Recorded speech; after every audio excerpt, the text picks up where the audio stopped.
Hey, Podnutzians, welcome to Android App Addicts, episode 594. This podcast is brought to you by some of our glorious Patreon supporters.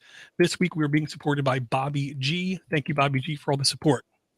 Now, that's out of the way. We're not going to have 20 minutes worth of advertisement because we don't want to have 20 minutes worth of advertisement. So we have Ivor and Josh. How's everything going, Ivor? It's going pretty well, Josh. Door, thanks. I forgot your name for a second. It was my wife's birthday yesterday, so we had chicken and waffles. So I'm a bit discombobulated at the moment, forgetting everybody's name. Plus, I'm getting older. Anyway, go to Josh. Much more interesting. Cool. How you doing, Josh? I'm all right, Door. I have a bit of a headache, and I'm about 3 inches shorter than I was this morning when I woke up. I've been building a chicken coop or a chicken tractor, ideally, which just means I'll be able to roll it around on our property. And so I needed to do something inside before I put the roof on, and I just put one leg up on the platform, which is about 2 feet up, and just gave it all my might to stand up into it, and just went straight into a rafter. Just fall out as hard as I could, right into my forehead.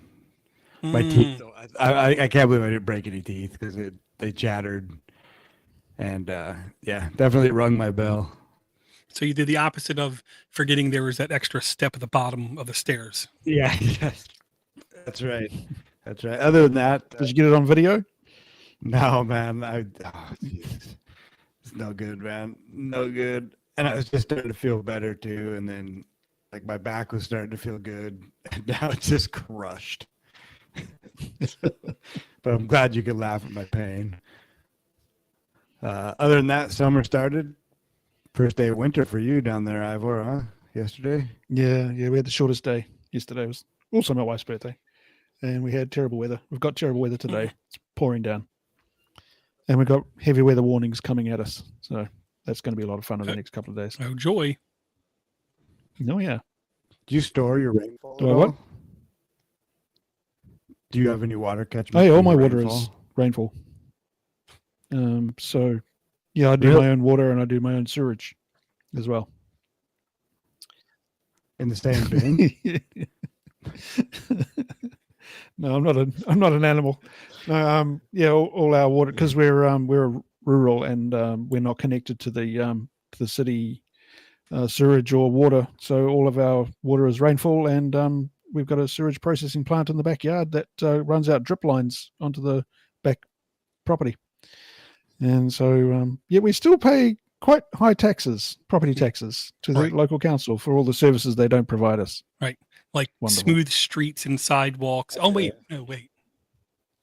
Yeah. Well, they're spending $48 million on revamping the town square, so I'm glad I could contribute to that with my tax dollars.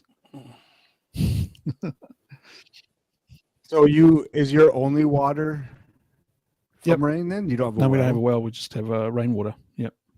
Got 3 5,000 gallon tanks buried in the backyard. All runs off the roof of the house and the garage and stays there. We've never run out of water yet. We've been here 10 years. Nice. And it's so much better than town water, which is all full of fluoride and everything else. I have no objection to fluoride in the water, but damn, it tastes better when it's not in there. Oh, I have objections to it. And the chlorine and the yeah, it just tastes. My kids come home from school and say the water at school is horrible. Yeah, absolutely. Well, we're on a well, and we still have the taxes as well. Yeah. But it smells like farts. Oh, really? Yeah. I mean, but we stayed in a holiday house once, which had a bore water well. And I'll be right back. Okay. Emergency, Josh. Yeah. The Josh household. Has to be a kid involved because kids. Yeah.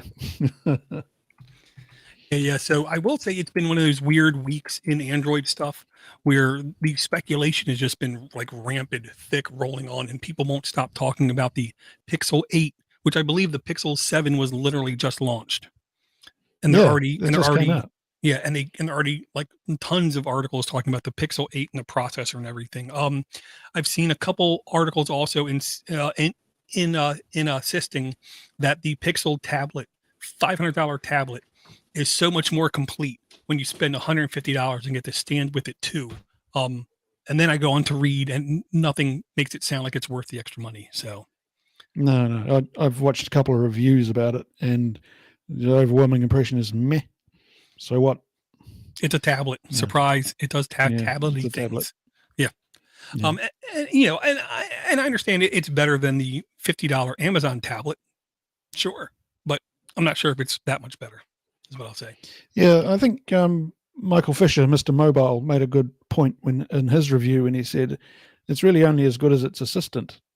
So that's I think the edge that Google has with these devices is that they incorporate the Google Assistant, and he's noticed that because he uses it a lot, and it's just getting worse and worse. They don't seem to be putting any time into developing it Right. or improving it. They're just keeping it as it is. I don't use it a hell of a lot. What about you? Do you use Google Assistant a lot? Oh, I abuse it, but I abuse it for very simple things: setting a timer, navigate to work, find open liquor stores, that kind of thing. But also what I had to show both my kids, I says, look, if you open up the regular just Google app, there's a little bar here now. If you just scroll over right here, it literally says, take a picture of your homework and we'll help you fix it. Oh, So, wow. Yeah. So back in my day, you actually had to search for the answers and type it out. No. Nowadays, all you got to do is take a picture of your homework and it will solve your homework for you. So, yeah. That's no one's going to read or write soon. Well, I mean, they'll have text to speech, so they won't have to read it anymore. They can just literally just do that, and voice dictation. In the last couple of years has gotten so frigging good. I'm not gonna lie, it's almost crazy. The only time I have issues is when I'm speaking a word and I know there's no way it knows what this word is, like the word Voxer. It just doesn't get it. It always puts Boxer in or something. Yeah, right. The holy duck. Yeah, exactly. Except for that, I just keep seeing now we have another vendor hopping on the foldable device train. This one is OnePlus, and it's the OnePlus V Fold. And, there's the Huawei Fold, there's the Samsung Fold, and then there's the Razer Fold. There's the three kinds of folds that we're seeing, and no one seems to be doing anything different than those three variations. And looking at the OnePlus V Fold, I just look at it and think, okay, it folds. Great. Yeah. Now what? Well, I think looking at the Pixel Fold, I think that's done well. That's how you should do a folding phone. They've actually put some time and effort into it. Well, you're right there, Josh. House burned down. Yeah, I had a catastrophic failure there. Yeah, I forgot to, in my haste to get on here, I forgot to, oh, now what am I doing? I forgot to plug in my laptop. Oh. So it was running. Well, I'll say that is one good thing. So is Door gone too? Nope, I'm here. Oh, no, I don't hear you. I would say, close down your video session and reopen it. Because I can see in my video. Can you hear me? I can hear. Yeah. Okay, you're. And see you. Ask him to just restart his browser because he can't hear me. Is Door toast as well? Restart your browser because he can't hear you. I can't even see Door. Door says to restart your browser. Yeah, because I could hear him. I could hear you. Yeah. He could hear you. He couldn't hear me. And when I looked at the management studio, I noticed his video wasn't coming across. And now it is. He's back again. All better? Thanks, Door. All better.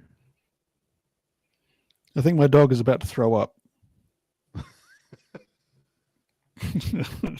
Okay, then. Yeah, there's a show title right there.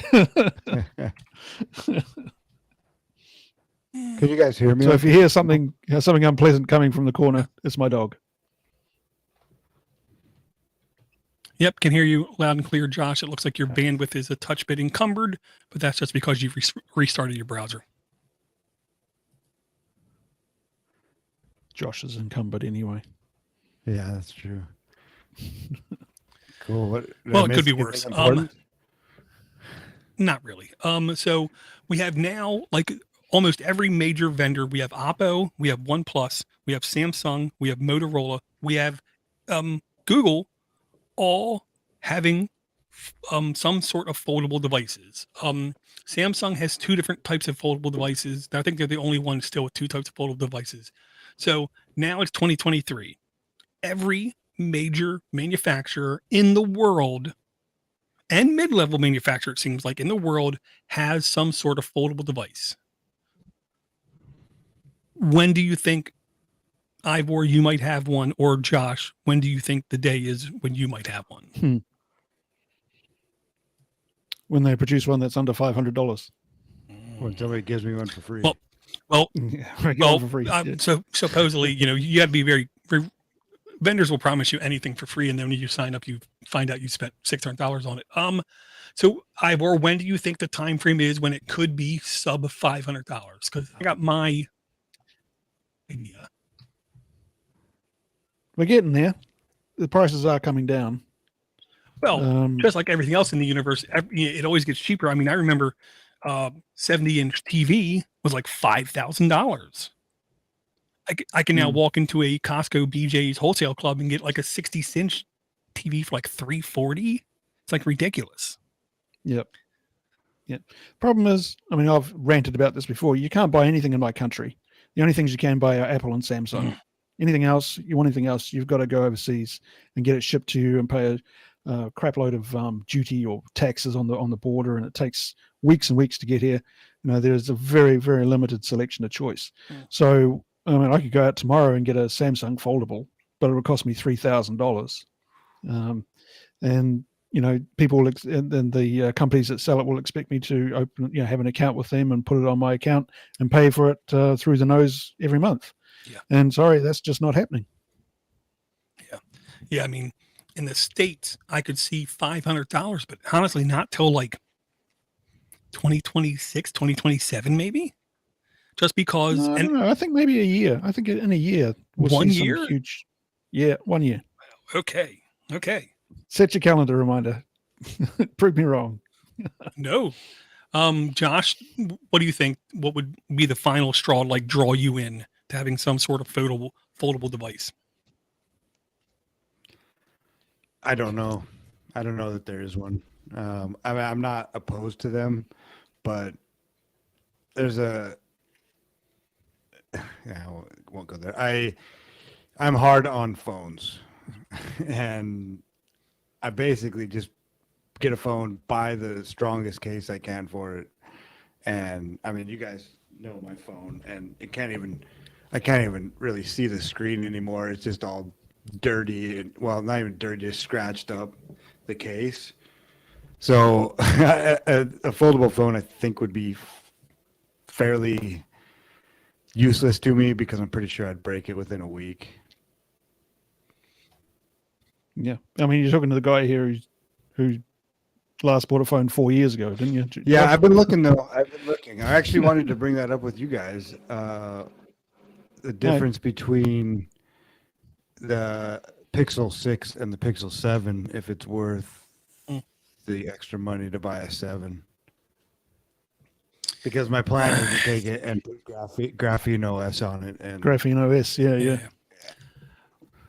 Ooh, okay. Well, and here's where I have a blind spot.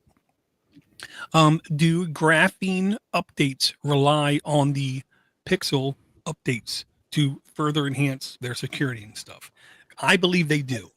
It wouldn't shock me if they take the Pixel updates, right, and then they basically like refactor them to Graphene. Yeah, it's like Linux Mint and Ubuntu, or Debian and Ubuntu. Like they follow that.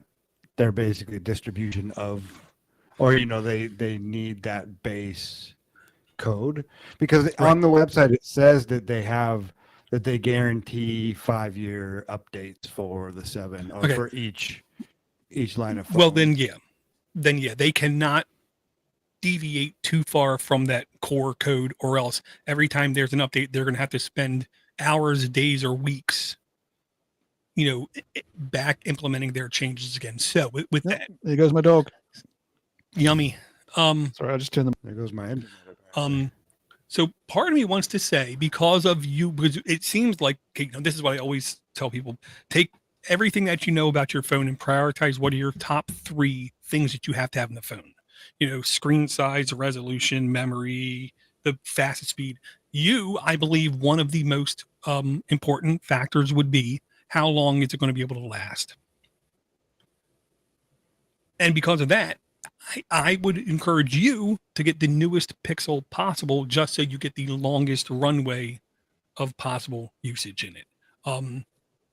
Because most people, as long as it's 2 years, they're fine, or 3 years, they're fine. You probably do want the full 5 years value out of your device. Yeah. So I would definitely say, if you can afford the 8 or the newest one, whatever it is, shoot for that. I don't believe, I will say this: the differences between the key one and then the A version, I don't think are grand enough. The A versions to me seem perfectly fine devices. The bad part is you have to wait like 6 months for like the 7A to come out.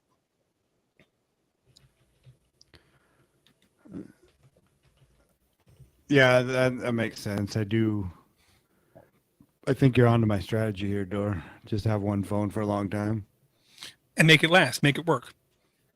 I do believe Graphene OS is one of the only replacement operating systems, distros, spins, whatever you want to call it, that actually seems to have legs and actually seems to have enough support that they don't seem to be slowing down like whatsoever. And they've been now around for at least, I want to say 5 years, something like that. So I do think that they will be around. So yeah, at least. Yeah. So I do think they will be around, in air quotes, another 5 years, like pretty easily, pretty handily.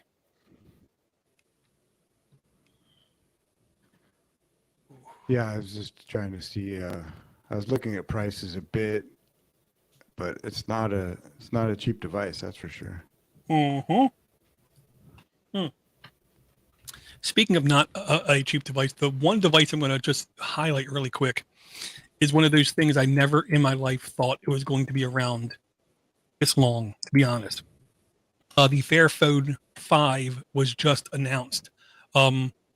I swore that these guys were hitting such a small niche of desire that there's no way they can have a sustainable business year after year after year. But apparently I'm completely mistaken once again.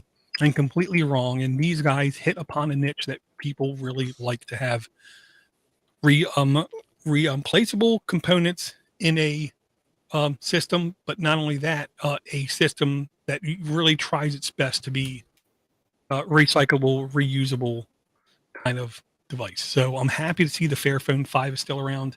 But again, I don't know who I would say, you, the Fairphone, that's the device for you. I know. I was just thinking that too. Like that really is. Does it run on its own operating system, or like is it a? I thought it did, but we can just go this. Let's say OS.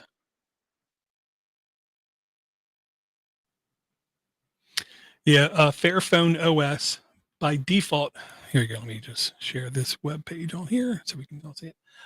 By default, the Fairphone comes with Fairphone OS operating system based upon Android and set on a standard of Google apps. You can download additional apps on your phone from the Google Play Store.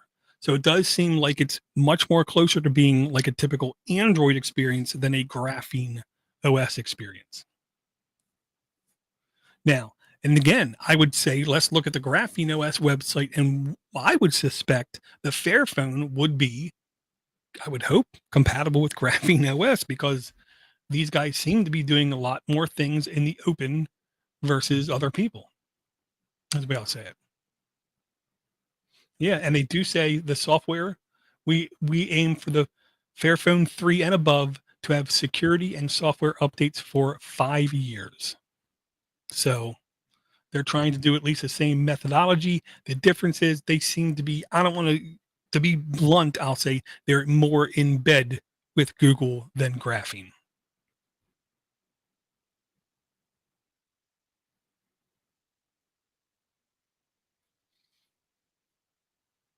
Yeah, that was support.fairphone.com. Yeah. So it's like, the Fairphone is the people who want to be extremely conscious of the hardware itself. Graphene is more of data centric, privacy focused. And I think I'm with you. If I had to make a choice in 2023, I would choose to be more privacy focused than environmental focused, because I know with all these devices, the issue isn't buying them. The issue isn't using them. The issue is, what do you do when they're end of life? And I take all of my end of life Android devices and I try to use them to the nth degree. I have a dedicated one that's my my 3D printer software interface. Octopi, thank you. It's just basically running Android with one app on it that I can take everything else off except for that. And it's running a print droid with Octopi on it. So I can basically control all my printer stuff. I have another dedicated device that's upstairs that I just use between me and you to mess with my youngest son when he's watching YouTube videos on the Google Chromecast, Google TV on the main TV. And I just pick that phone up and I just hit pause and then hit play. And then I hit pause and then I hit play. And then I hit pause and then I hit play just to mess with him so he thinks that there's something going wrong with the network or TV. Nice. Yeah. Well, we all have to do our part. I think I just started a new browser and switched over seamlessly because I'm a pro. And I think that there's a bunch of lag before and I was dropping out. So hopefully this helps. Well, the last time when you loaded it up, I noticed your performance monitor took like 2 minutes to go green. This time it went green nearly immediately. Nice. Where do you get a Fairphone? I believe you can only buy them online from their website, kind of thing. I would be deathly shocked if you could walk in any store ever and buy a Fairphone, just because if they did, they would have to charge like $800. Oh, sorry about that, guys. The dog just threw up everywhere. Had to go and clean it up. Well, It was a not great everywhere. dog. I didn't see any throw up Very here. pleasant.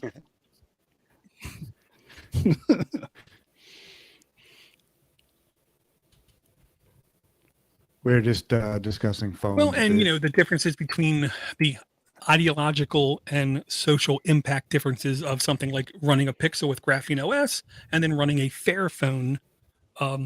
Both of them say 5 years of support. So, you got to pick your poison. You got to pick your thing you want. Yeah, I mean,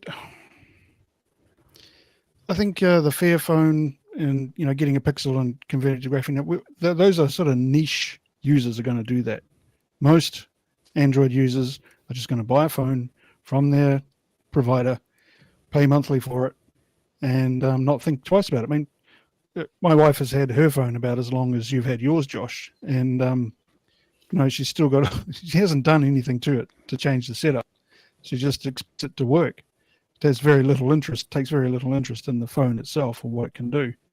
Just uses it to message her family and take photos.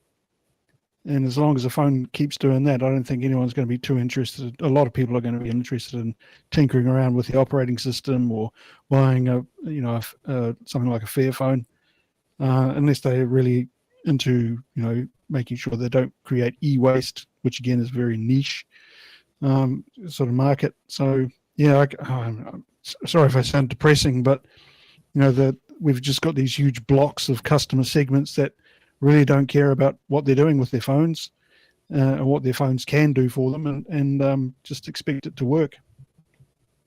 And that's cool.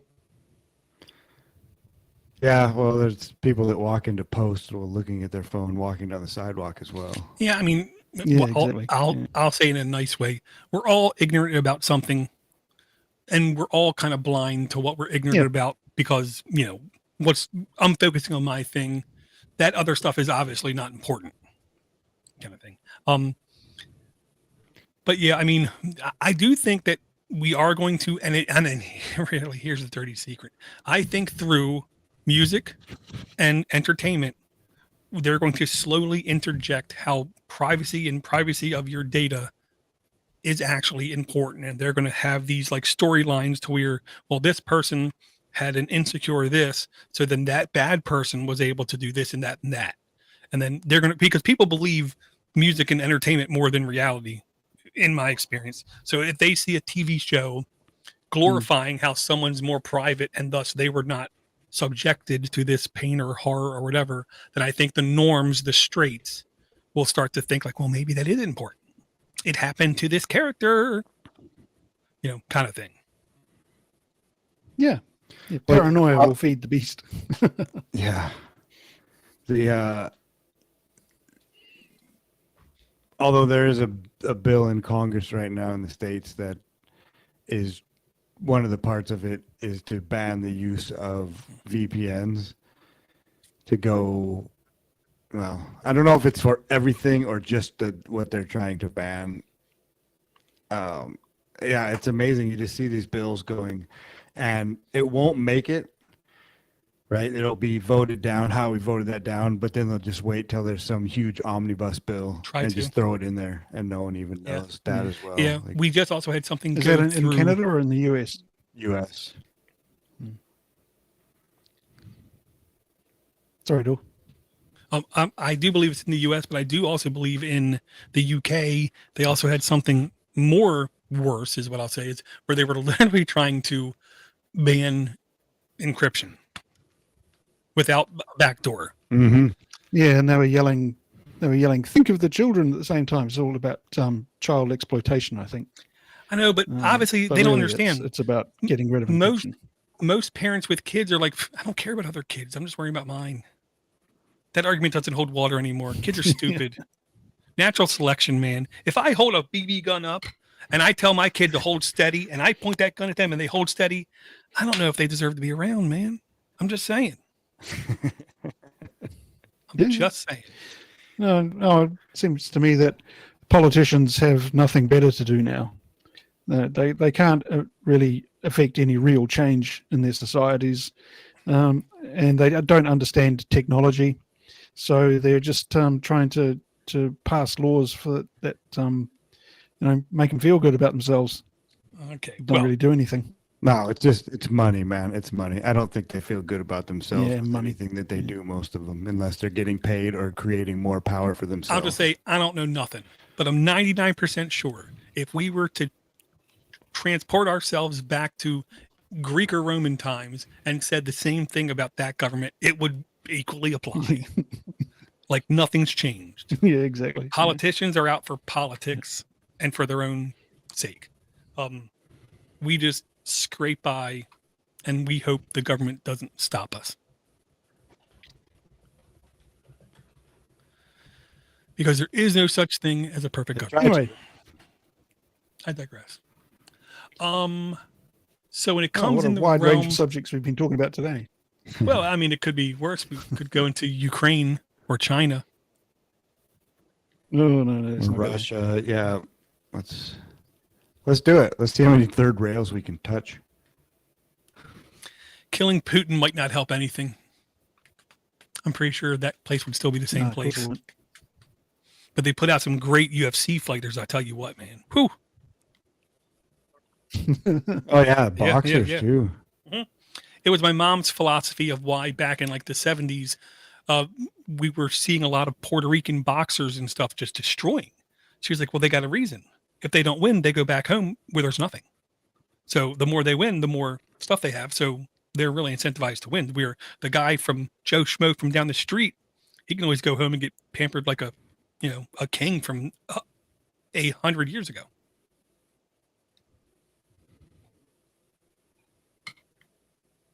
And they had some pretty good WWF wrestlers too. Nikolai Volkov From Gaithersburg, Maryland, not even Russian. yeah. Chico Santana. Chico, wow. Ricky the Dragon man. Steamboat. And the Iron Sheik just died like 2 weeks ago. Yeah, I thought of you when And partying with saw him that. just told me, dude, you're not up to his level. You can't hang at all. Yeah. I saw a picture with it was during the filming of Conan the Destroyer, I believe. But it was Wilt Chamberlain on one side, Andre the Giant on the other, and Arnold Schwarzenegger looking like a child standing in between them. Looking like a baby. Yeah. Yep, good stuff. I will say, in the app market, well, here's one thing we've noticed on this show, and every host who's been on this show. If an app is good enough that does some sort of utility, not game related or not social related, if there's a utility that does something that everyone agrees is awesome, it always eventually becomes part of the native operating system. It's just because that's what it does. We've seen a lot of them going all over the place, but we're going to see also some where Josh was talking about Graphene OS. Ivor always brings up F-Droid stuff. We're always going to then have that tangent off cycle thing that Google cannot, in my lifetime, I could never see actually supporting or getting behind it. This one I found was literally called Upgrade All. And to be honest, Ivor, you might have brought in this before, but I'm just going to say I forgot about it because just like I forgot to post the last episode. Doesn't sound familiar. Upgrade All, basically, what it tries to do is it tries to unify different sources of applications, not just F-Droid, not just Google Play, but it also tries to bring in other places like GitHub. Oh man, I'm trying to find it. Okay, here you go. GitHub, GitLab, F-Droid, Play Store, Coolpack, and then another place called Source List. With Source List, you just supply the URL that hosts the releases and then it tries to do its best. So what this tries to be is a single app that in one fell swoop you can click on and it will check all those different sources. And if you have apps installed from those sources, it will try to find those apps and then upgrade those apps automatically. So we don't have to open up the Play Store independently and then F-Droid independently.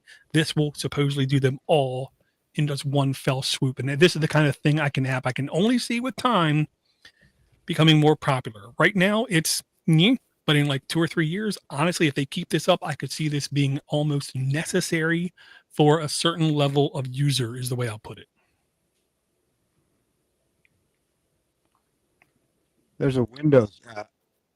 So this avoids Google, basically. You don't need to use Google to upgrade your apps, or is it? You don't need to use for other stuff as well. You don't need to use other app maintainers. You don't need to use Google Play. You don't need to use F-Droid.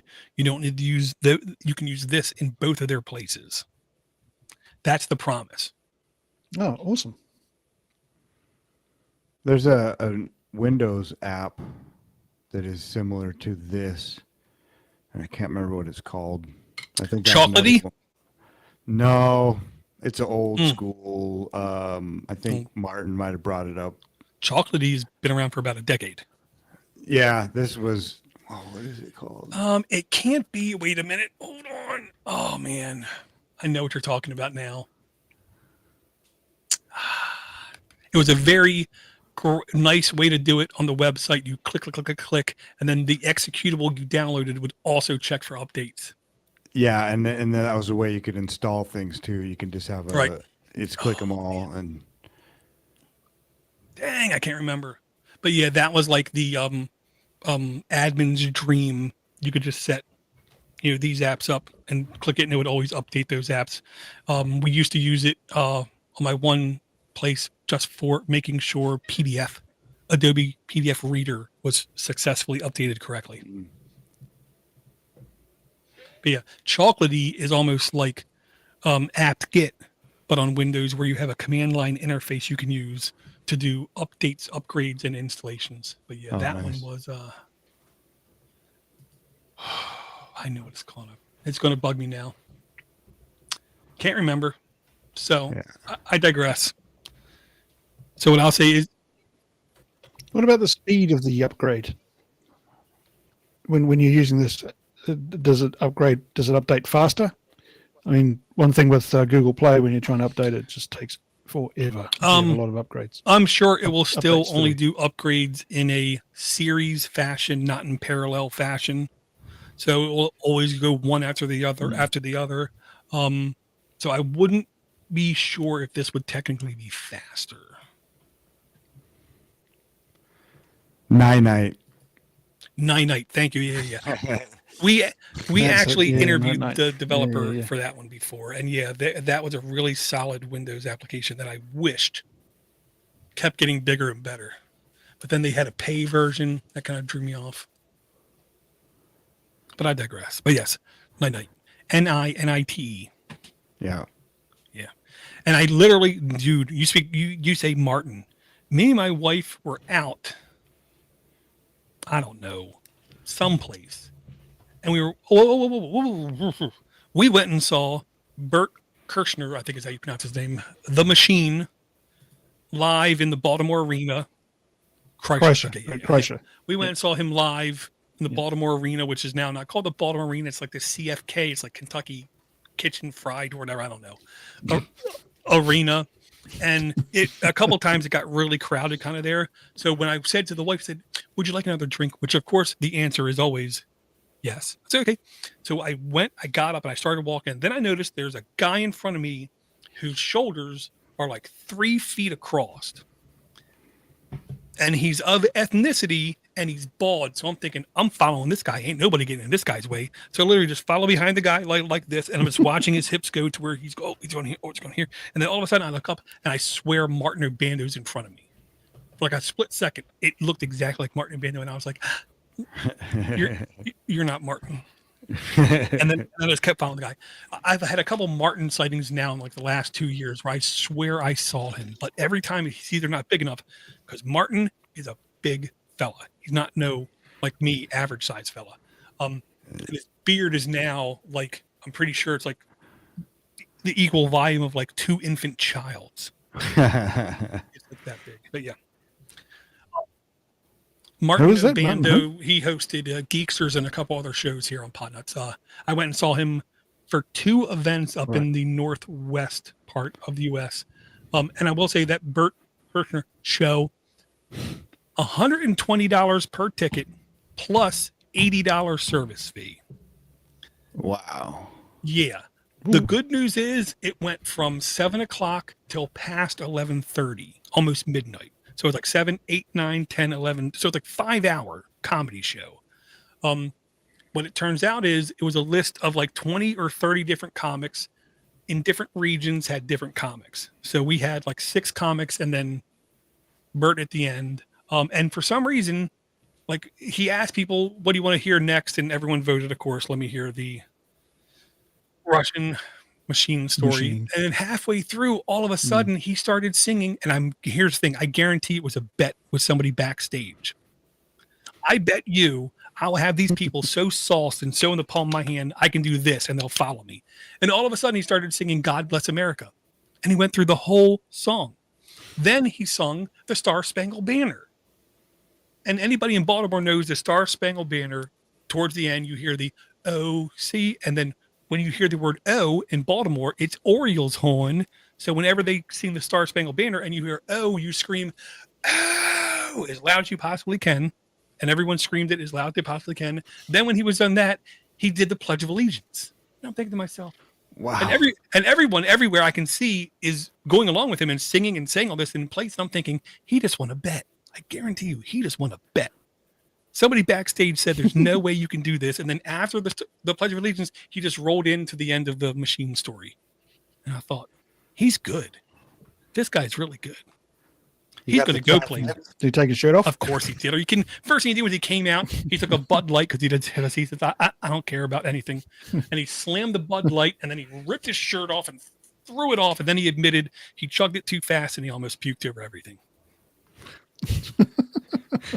He got the American trifecta though there. He did. There's few comics in the last like 10, 15 years that I really do enjoy watching. He's one of them who I didn't know about until like a couple years ago, and I think he's really fun to watch, fun to see. $200 is way too much to pay for a ticket, but the wife called it a Father's Day present. Secretly, she wanted to see him too. So, whatever. But then, of course, I immediately downloaded the Machine movie to my Plex server. So if you want to see it, it's on my Plex server. It's quite good. Which I can't access. It's a good movie, is it? Because I want to see that. Yeah, it is quite good, yes. I don't know what you're talking about. Ivor, we've been through this. You can access it. You just got to go through the right menu choices in your interface, and then you can access it. We've been through this twice now in the last like 3 years. Yes. Yeah, you mentioned he was getting old, Dor. Leave him alone. Yeah, I know. Yeah. I've got a question for Ivor though. In New Zealand during school, do you ever stand up, put your hand on your heart, and pledge allegiance to New Zealand? No, it's so never. It's so crazy, man. It would be blood in the streets if that happened. It would be a riot. No, it wouldn't happen. Okay. Do all the kids stand up in the beginning of school and do a haku? Haka. No, they don't. No. They should, because that teacher No, needs they sing to be the school intimidated. song. They sing the school song. Sometimes they have assemblies and they sing songs, and that's about it. Well, we don't do the Pledge of Allegiance. Like nonsense. We're stuck here. We've got nowhere else to go. That's right. Yeah. We don't need to be brainwashed nearly as much as everyone else.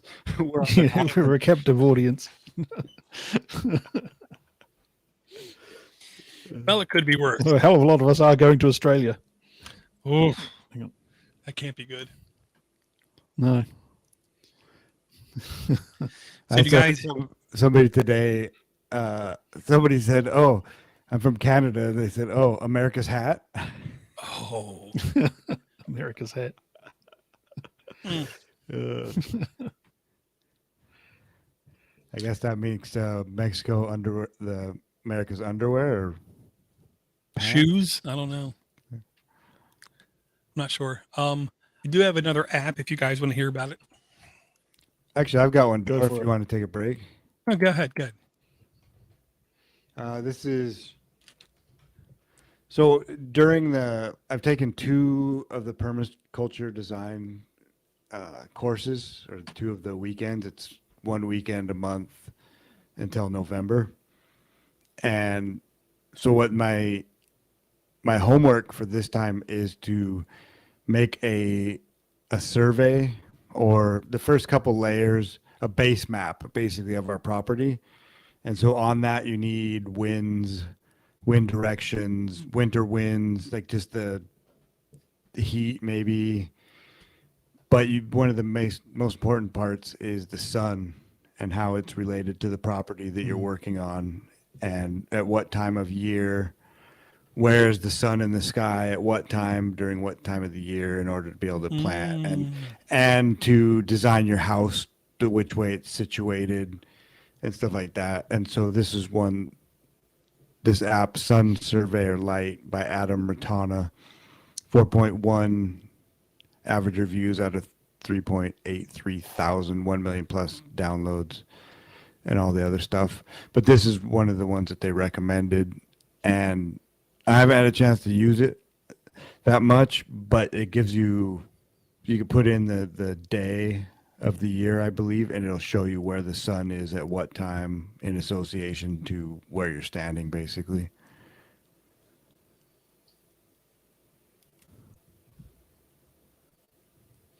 Yeah. What I'll comment on is this, to me, is modern day science. The amount of stuff we can measure to an nth degree is now becoming literally insane, to where quite literally, if you're building a house and you use this kind of app, it matters the longitude and latitude you're at, where they will tell you the precise angle. If you build your house with your roof angled at this pitch, at this angle precisely, you can maximize and literally get enough solar energy out of your roof where it would be like you're close to the equator kind of thing, because you maximized your potential like so tightly, so neatly. Also, because of this, you'll know where because of the amount of winds that are coming in, you want your front door to be this way, not that way, because if you do, then in the morning you walk out and you'll have the door slam in your face kind of thing. We become so educationally aware of all those little nuances that happen all over the place. So it's like, yeah, using this app, it can definitely make you make better choices on your design, decor, and efficiency things, to where, you know, even like 15 years ago, we would have no idea what's the perfect place to do. What's the perfect angle to do stuff.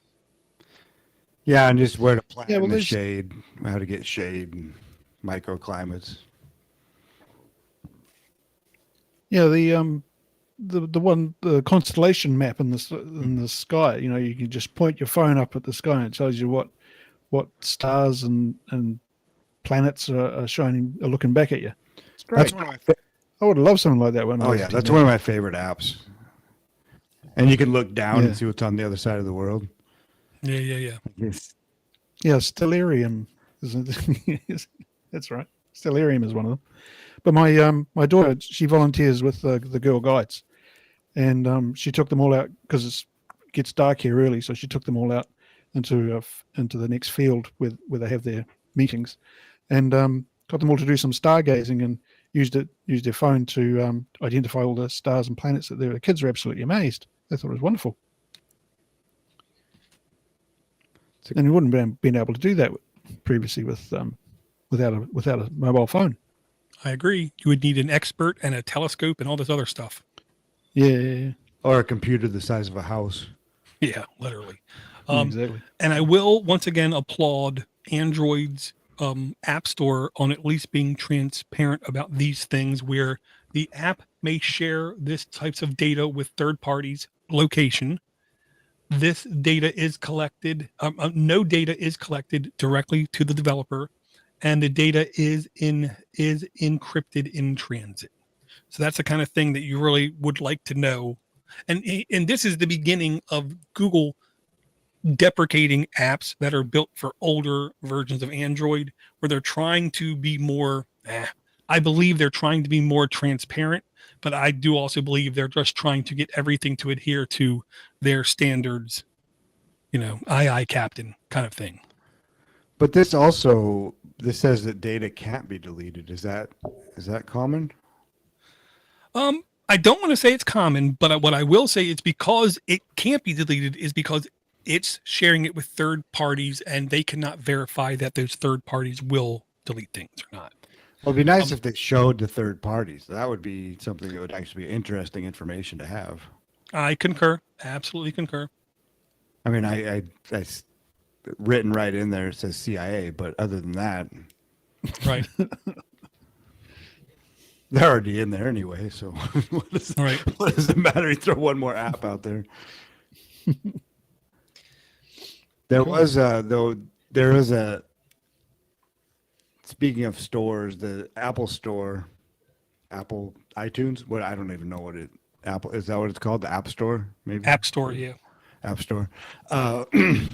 They were threatening to shut down the top Noster app in the store because of the zaps.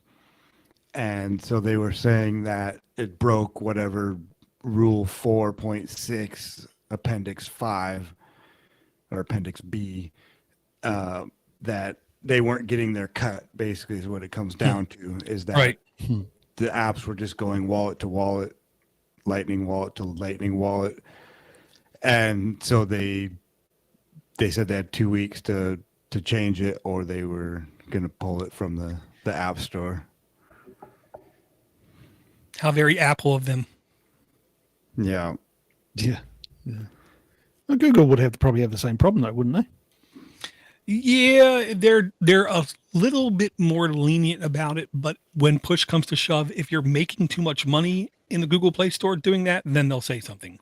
Where Apple doesn't care if you're making $1 a week. they're going to say something.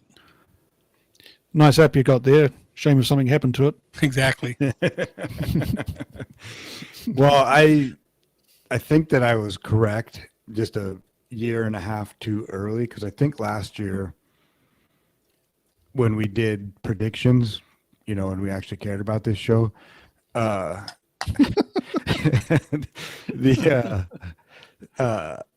I said that progressive web apps were going to be taking over from App Store apps or installed apps.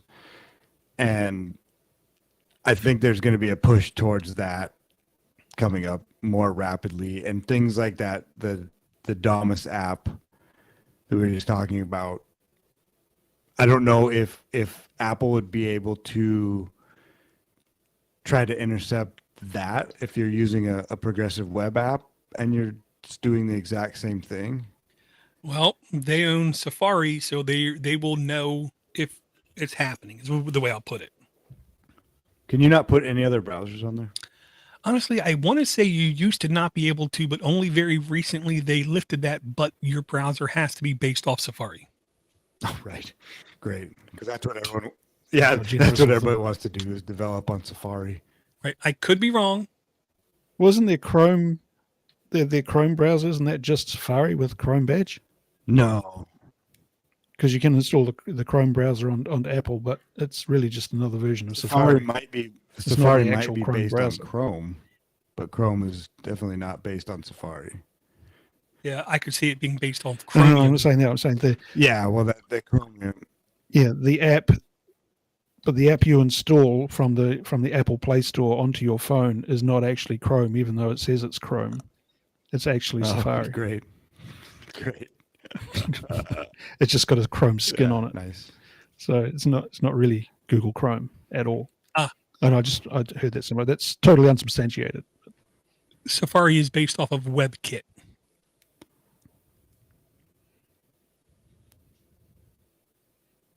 Well, I think most browsers, there's Edge went to Chromium as well.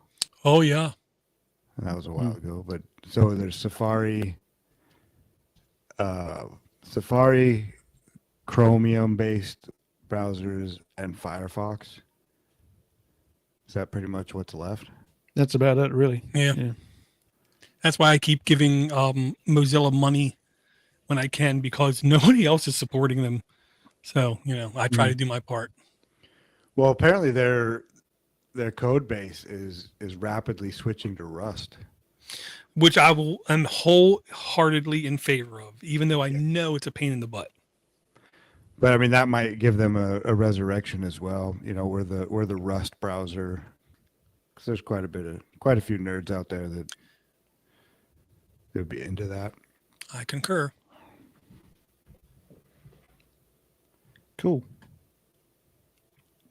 Well, I've got an app. Cool. So this app is called Lab Seeker. I got it off. Shout out to How To Men, Facundo. He does a great job with his videos. I really enjoy his videos. So if you go and look him up on YouTube, How To Men, he does some great Android apps.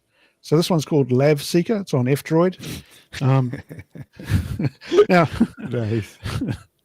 it's all in the name, really. You get to see what this app is all about. So when you're a man of a certain age, you notice that you need the laboratory a bit more often than you used to, and you can't really sit through a 3-hour show, 5-hour show without visiting the toilet. So this app basically uses your location to find you a lavatory, a public lavatory that's close to you. So it uses the OpenStreetMap for its source information, which is an open source project as well. So it doesn't use Google Maps or anything like that. And actually, it might be worth us spending some time talking about in another episode, maybe the OpenStreetMap project, which is another open source map, which I think would be a good option because people can actually contribute to that. So what you do is you open that. Would you like to see it in action? Shall I show you? Sure, I'm sure you have lots of toilets around you. Okay, let's see. How many public toilets do you think there are in New Zealand? 6 or 7? Well, with that Thousands. with that newly upgraded town square, enough. Yeah, exactly. We should have. Okay, so here's Lab Seeker. You guys, can you see it on your screen? Oh, he's had enough. It's funny, he's given up.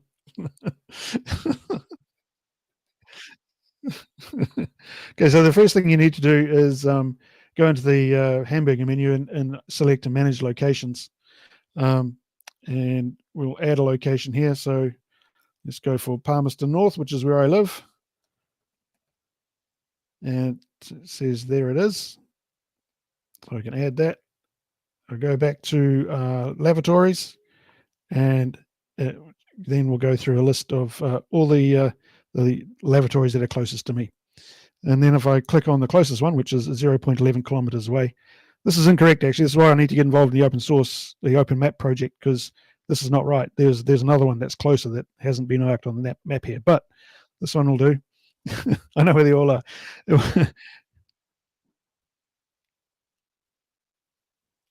Yeah, but I think you do that through the Open Street Map project rather than this app itself. There is no way to add a thing.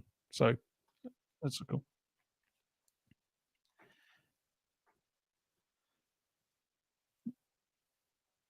Must be. It must be.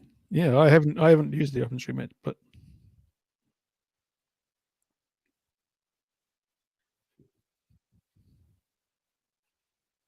The locations. Right. Oh, anyway, I didn't mean to sidetrack you there. Okay. Anyway, so if you long press on one of the toilets, it'll ask you which app you want to open it with. You can use your directions or your maps. I use Waze, personally, but you can use Google Maps, and it'll take you to that directly to that particular app, which I think is fantastic. And you can just load that into your phone, and away you go. But you can't So use that OpenStreetMaps Lab to get Seeker. you can't use OpenStreetMaps to get you there. So I suppose you could really. Well, I don't think he has OpenStreetMaps installed. No, I don't. No. So here's my quick tangent and then a question. Me and my wife's sister, my sister-in-law, we spend a lot of time together. Our kids are of very certain ages. Quite literally, it goes like right now, the oldest of my nephews is 19. My oldest son is 18. Their next kid is 16. My youngest is 15. So they're right there in age, 15, 16, 18, 19. So we always hung out together kind of thing. Whenever my sister-in-law's youngest kid, we went any place, didn't matter where we went. We wouldn't even sit there for 2 minutes. And he would say, I got to go to the bathroom. So when he came back, we always called him the bathroom inspector. And we always asked him, so how's the bathroom? How clean was it? How many stalls? How many urinals? How many sinks? Was the sink clean? We would always ask him all these kind of questions just to mess with him kind of thing, which in hindsight, we were kind of being butts to him, but he was a super cool kid. So with that tangent out of the way, is there equality of bathroom status? Like this is a filthy bathroom, you might not want to go to it, or this is a pristine bathroom, go there and let your stuff go. That's a very good question. I don't know. I have not been using this app for very long because I don't go anywhere really. But there definitely should be an option. There's no option in the settings. If I open up the settings, I'll show you the settings what they do. So you can carry on. Oh no, are you looking for a toilet Yelp? Is that what you're looking for, Dora?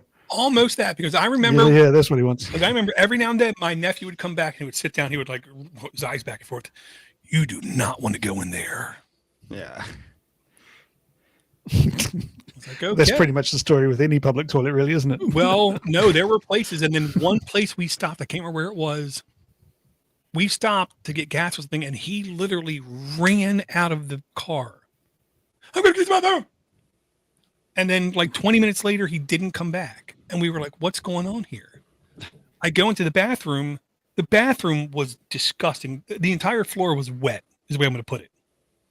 And then he's in a corner, hunched over in a ball, he was so upset with himself because he couldn't hold himself. And he was like maybe like 4 years old, 5 years old.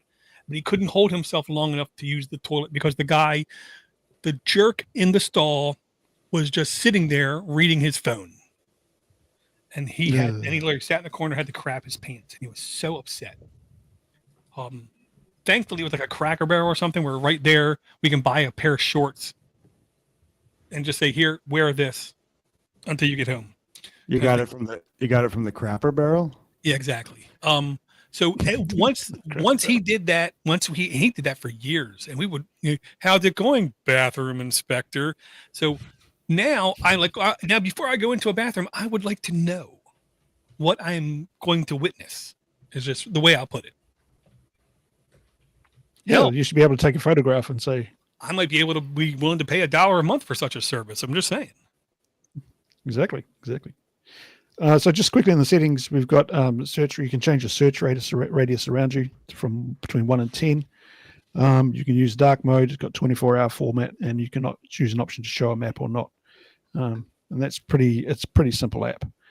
No doubt there'll be further adjustments and developments as it gets more popular. I didn't catch what version it was.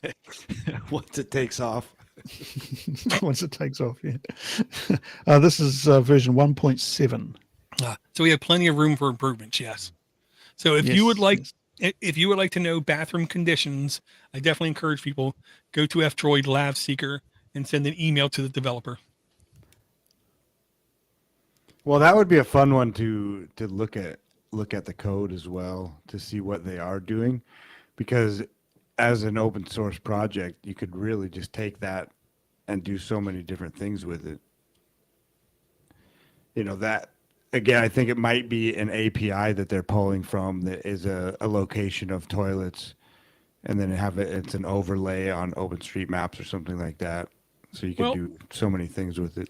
Can you submit a bathroom, Ivor? No, you can't.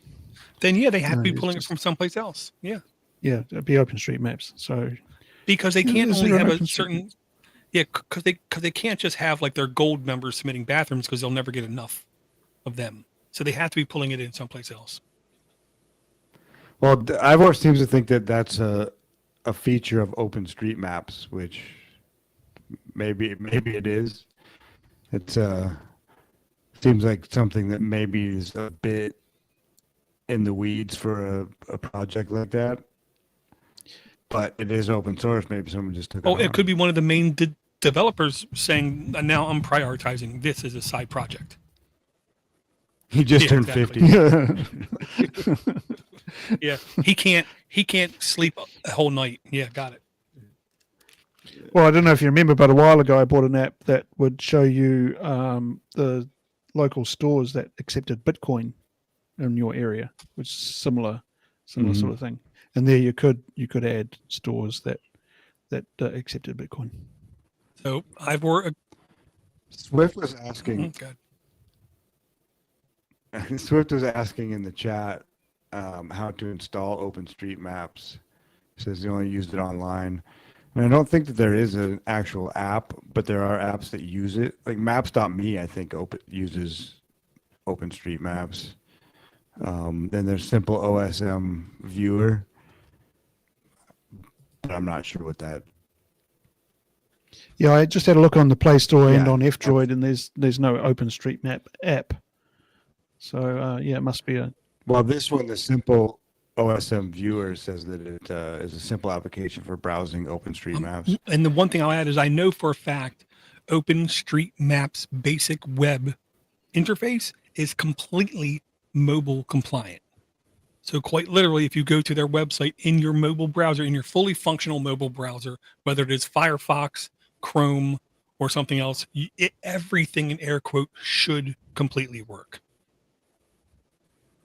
Like a progressive web app. And here's a link I'm going to put in the chat right now. I'll try to make sure I put it in the, the doobity-doo notes in the bottom. It's basically a comparison of all of the OpenStreetMap applications and editing features and, apps on platforms kind of thing and what they support, what version they are.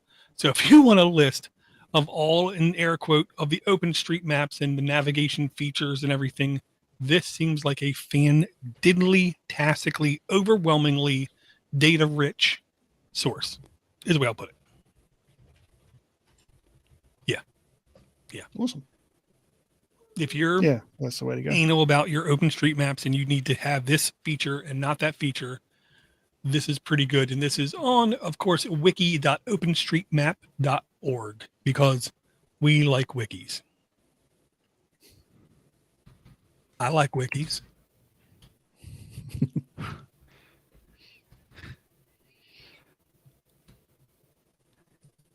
And it, Cool. You got an Sorry? outdoor? yeah, I was just making sure You have this an was app? documented to make sure it is in the app. Now, we're going to go with this similar thing about maps and GPS and air quote kind of stuff. This is one that I literally stumbled across the other day. And because somebody was asking, I don't want to use Google Maps to share my location. I want to use something else to share my location. And the person who asked it, I know, was quite privacy aware, is the way I'm going to put it. They understood more about privacy and how data gets shared back and forth more than I did. So I first wanted to make sure that everything that this app did was supposedly in the absolute clear. This is still a pretty new app, is the way I'm going to put it. It's called TICE, Secure GPS Location SHA, which of course is sharing, by TICE Software UG for something quite German sounding, is the way I'll put it. The app is only at version 2.1, updated November 24th, 2021, requires 6.0 Android and up, 1,000 plus downloads. Content rating, everyone. Permissions, it of course needs a good amount of location permission kind of data. But it was originally released on October 23rd, 2020. Looking at the source of the website of this application, it does seem like it is incredibly privacy focused, and everything that gets shared is strictly like peer-to-peer kind of basis. There is no central server that tracks your data, but this is a very, in air quote, easy way to say, I want to share my immediate location with this individual or this group of individuals. I do believe it wants to share, initially make the connection of sharing via SMS or text messaging. Which, dare I say, kind of makes sense. If you want to share your location, you're on a phone, more than likely. So this was a way that I gave it to them. They haven't had time to fully vet it yet on their end, but everything I looked at said, yeah, this is kind of private. This is kind of secure and a very easy way to share your location with individuals or groups. Yeah, because I noticed with Google Messages, there's always an option pops up at the bottom to share location with people you're talking to. So, so this is just a way of doing it securely. Yeah, that pushes the Google Maps sharing feature. When you click that, the next thing it asks you is for how long. The default is only like 1 hour. Okay. So does the other person have to have this installed as well? I do believe so, yes. Okay.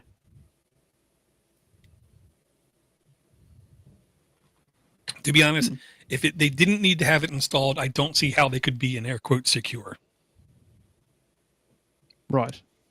Exactly. Yeah. I thought I might just send them a link so they could use Google Maps or something to check it. But.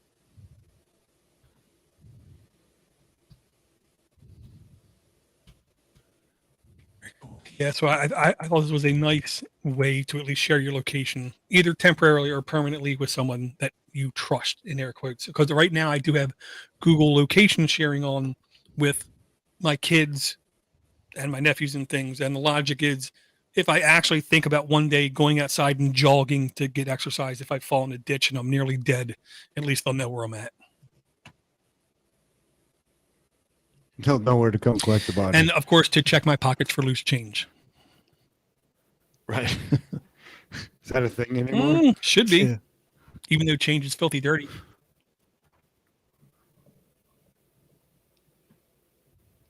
So Swift just put an interesting link in the chat. He's saying Move It is an app that uses this MOOVIT is an app that uses OpenStreetMap. He already has it. It's nice to use instead of or with Google Maps. And he's very kindly put a link in there, which takes you through to the My OS Matic. No, I think this is something different. This will let you create your own maps. Right. Which can be extremely useful, I will admit. And Red says he doesn't even want to know where he is. I can certainly relate to that. Where am I? Yeah. So do you have any more apps you want to bring, Josh? Oh, you button hooked me. Could be worse.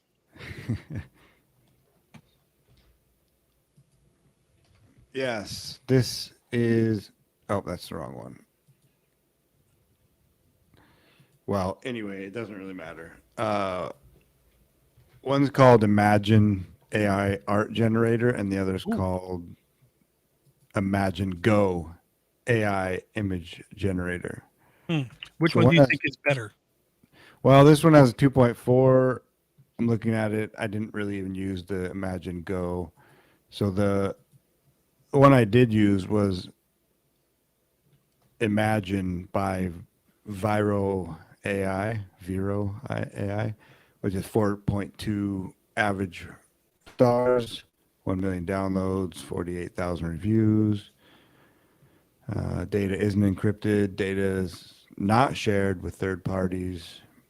And it collects location, app activity, and device and other IDs, probably Bitcoin keys, credit card numbers, whatever. Just give it the keys to the kingdom. Where you're at in your menstruation cycle, got it. Yeah.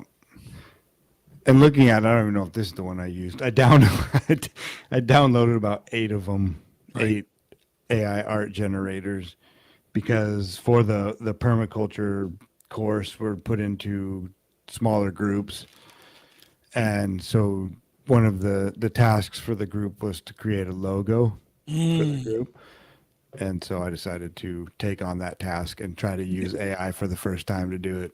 Perfect use case. How did it turn out? Decent. Yeah, I think I could have done better with more time. So I don't even think this is the one. That's not even the one that I used. Well, a lot of them look alike is the way I'll put it.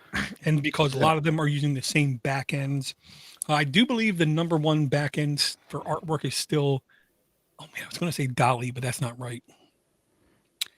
I can't remember, but there's only like 1 or 2 artwork backends that are really right now like pushing the limit and really usable. The gimmick with both of them, though, is that your typical hurdle is you have to understand the lingo and you have to understand the things to type in to most get you as close to is what you want, kind of thing. Yeah, the prompts. I mean, that's what I was finding, is trying to figure out what I needed to say just to get any small change, and I still couldn't get it. Like, add a ball. Come on, add a ball. Just put a ball in there. Anyway, I don't even care where. I just can't do it. Yeah, like the number one growing job profession right now in the state of California is a prompt engineer, which just means you know what to type into these things to get what you want out of it. And that only comes with spending hours of messing with them, playing with them, seeing what other people put into them. And there is more than a couple Discord groups you can go in to where they give you good examples to use as like your base. Like, do you want it in 4K with this aspect ratio, with this color palette, with the, all these kinds of default things that help you get closer to your goal, is the way I'll put it. It's cool. SEO all over again, isn't it? Well, and here's the other thing about, I'll say, all this AI artwork crap is it doesn't matter what you think of it now. It only gets better. But the time frame is insane. Imagine if you were to see like the Atari 2600 games and you say to yourself, I can do better than that. That's not very good. I know, but you got to remember, in like 3 weeks, we're going to have like Super Nintendo level stuff. And then People 3 still love weeks after Pong. that, we're going to have, PS3 level stuff. That's how fast this stuff is going. We have the typical thing is there's the hockey puck, but it's an S where it goes up sharply and then it levels off. That's all technology, whether it is mobile technology, Web 2.0 kind of technology, mobile technology. They all follow that normal S curve, and we are literally like still on the uptrend. There's plenty of stuff they can do to make this stuff more accessible. And what the old term I'm going to use from the show is lower the barrier. The more quicker, faster they can lower the barrier to make normal people to be able to use this and get beneficial things out of it, that's when we're going to truly hit prime speed of improvement, is the way I'll put it. Right now, to a lot of people, they're still just, gadgets or toys. Like, you have the like 6 balls on your desk where you pick the one up and it goes slap, slap, slap back and forth. It's, to a lot of people, it's still a toy. But it's one of those things where if you don't know how to use these tools pretty soon and you go for a job, somebody who does know how to use these will easily take you out and be the better employee for that job. Well, or it'll just be, they'll be better at their job that they're doing. Right? Like they won't, it'll, maybe you're better at the job in some ways, but the person that can use this technology and incorporate it into what they're doing will become better. Right. Better, faster, more efficient. Kind of like the $6 Million Man. Well, we have the technology, Door. But you don't have the theme music. I'm just saying. What I ended up using was Midjourney. Midjourney. Thank you. That's the one. That's the one that everyone uses. Yeah. But you have to use it through Discord. So you have to put a /generate or something like that, and then do your prompt in there, and then it generates it, and then you have to. It's kind of a wonky setup, but it was, it's pretty fun too, really. Well, and that's the thing. It's one of those hand-holding experiences. You have something in your mind, and what you're trying to do is you're trying to figure out what's the correct way for me to convey what's in my mind so this thing can bring it out into real life. And a lot of the Discord groups have been given keys with unlimited amounts of prompts you can do. If you were to just access this on your own, after like 2 or 3 prompts a month, you have to pay money. And the reason is when you do them in Discord, all of the history is being captured, and Midjourney then looks at all of those logs and they figure out, well, let's try to figure out how we can make our system better so they can come to their conclusions quicker. And that's one thing that Midjourney has done that a lot of other places haven't done as well, is what I'm going to say. So if you need top tier AI generated artwork, Midjourney is the thing to shoot for. But that's also a pay. Yeah, I think you can do a very limited amount. I ended up paying $11 or something for a month to just hammer away at it for a few days, which I'm sure I'll forget to cancel, and it'll be a recurring thing. So, yeah, not shocked. Okay, well, I'm going to take a complete left turn from AI generated artwork to something that literally looks like it existed 20 years ago. And this, to be honest, when I saw this and I just glanced at it and I just saw, things that I remembered. This reminds me of a lot of games that I played maybe like 5 or 6 years ago, but that extremely harkened back on games from my youth, is the way I'll put it. It's called Shattered Pixel Dungeon. On Android, it's completely free to download, but it does have in-app purchases. You can get this on Steam. You can get this on PC. You can get this on Linux. You can get this on Steam Deck or whatever else. Basically, you are intended to die a lot, is the first thing I'll say. You walk into a room, baddies. You have to try to figure out what's the best way to do it, almost like XCOM style, but it's not extremely turn-based. If you just sit still, people will kill you. nonstop. This was the kind of like game to where you can literally pick up for 3 or 5 minutes and just try to figure out how to get through this first level, this dungeon. You're going to die, and then you might earn enough points to open up more classes or more default weapons types. So the next time you play, it will be in air quote a little bit easier. This is the kind of developer, I liked what they were doing so much. I literally went on multiple platforms and I bought it just because I wanted to give them money. Shattered Pixel Dungeon from Shattered Pixel, 4.7 reviews, 1 million plus downloads, E for everyone, 10 and up. Version 2.1.2 updated June 15th, 2023. So very recently. 4.0 Android are up. Again, million downloads plus. In-app purchases are from $4.99 to $19.99. I have no idea what they are. Permissions, it only needs network access, which is a normal game. Control vibration and prevent device from sleeping, in air quotes, very minimal permissions compared to a lot of other stuff. Released on September 15th, 2014. Wow, didn't realize that. No data is shared with third party. This app may collect location data, app activity, and app info and performance. Data is encrypted in transit, and data cannot be deleted. So that's the worst part about the game, is the way I'll put it. And it was just updated too. It was updated June 15th. Yeah, it seems like nonstop. Every couple of weeks, they're doing at least some kind of update. Sometimes it is literally a feature update where you have new characters, more new components, or new items. This is, to me, just the stupid kind of dungeon grinder, is the way I put it, where you don't need to know nothing, and you can literally just start clicking and playing and die and then restart. How do they make money? I have no idea. I know on Steam, on PC, Linux, or whatever, it was only like I think a $4 purchase. It was like remarkably cheap. I swore it was going to be like, $8 or at least $10, and that was like $4. Yeah, if you watch the trailer, it gives you a good idea of what your like first time run through might be like. And if you notice, your guy looks like he's almost naked because he's almost naked. He has nothing on him. Yeah, we got to build that up, man. You got to get the +1 strength sword. Mm-hmm. And all that stuff. I need new bracers. Mm-hmm. So yeah, this is the kind of game I almost can't wait till I retire and I can just sit there for like 4 hours and just plow through games like this and then forget about it and then move on to something else.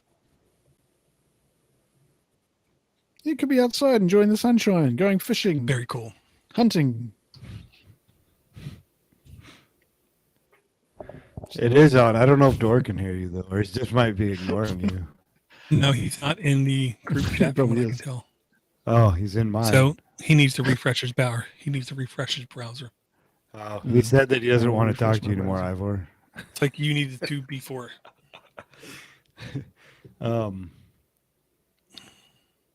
Yeah. Hey, did you try that bun recipe, the muffin recipe? Oh, dude.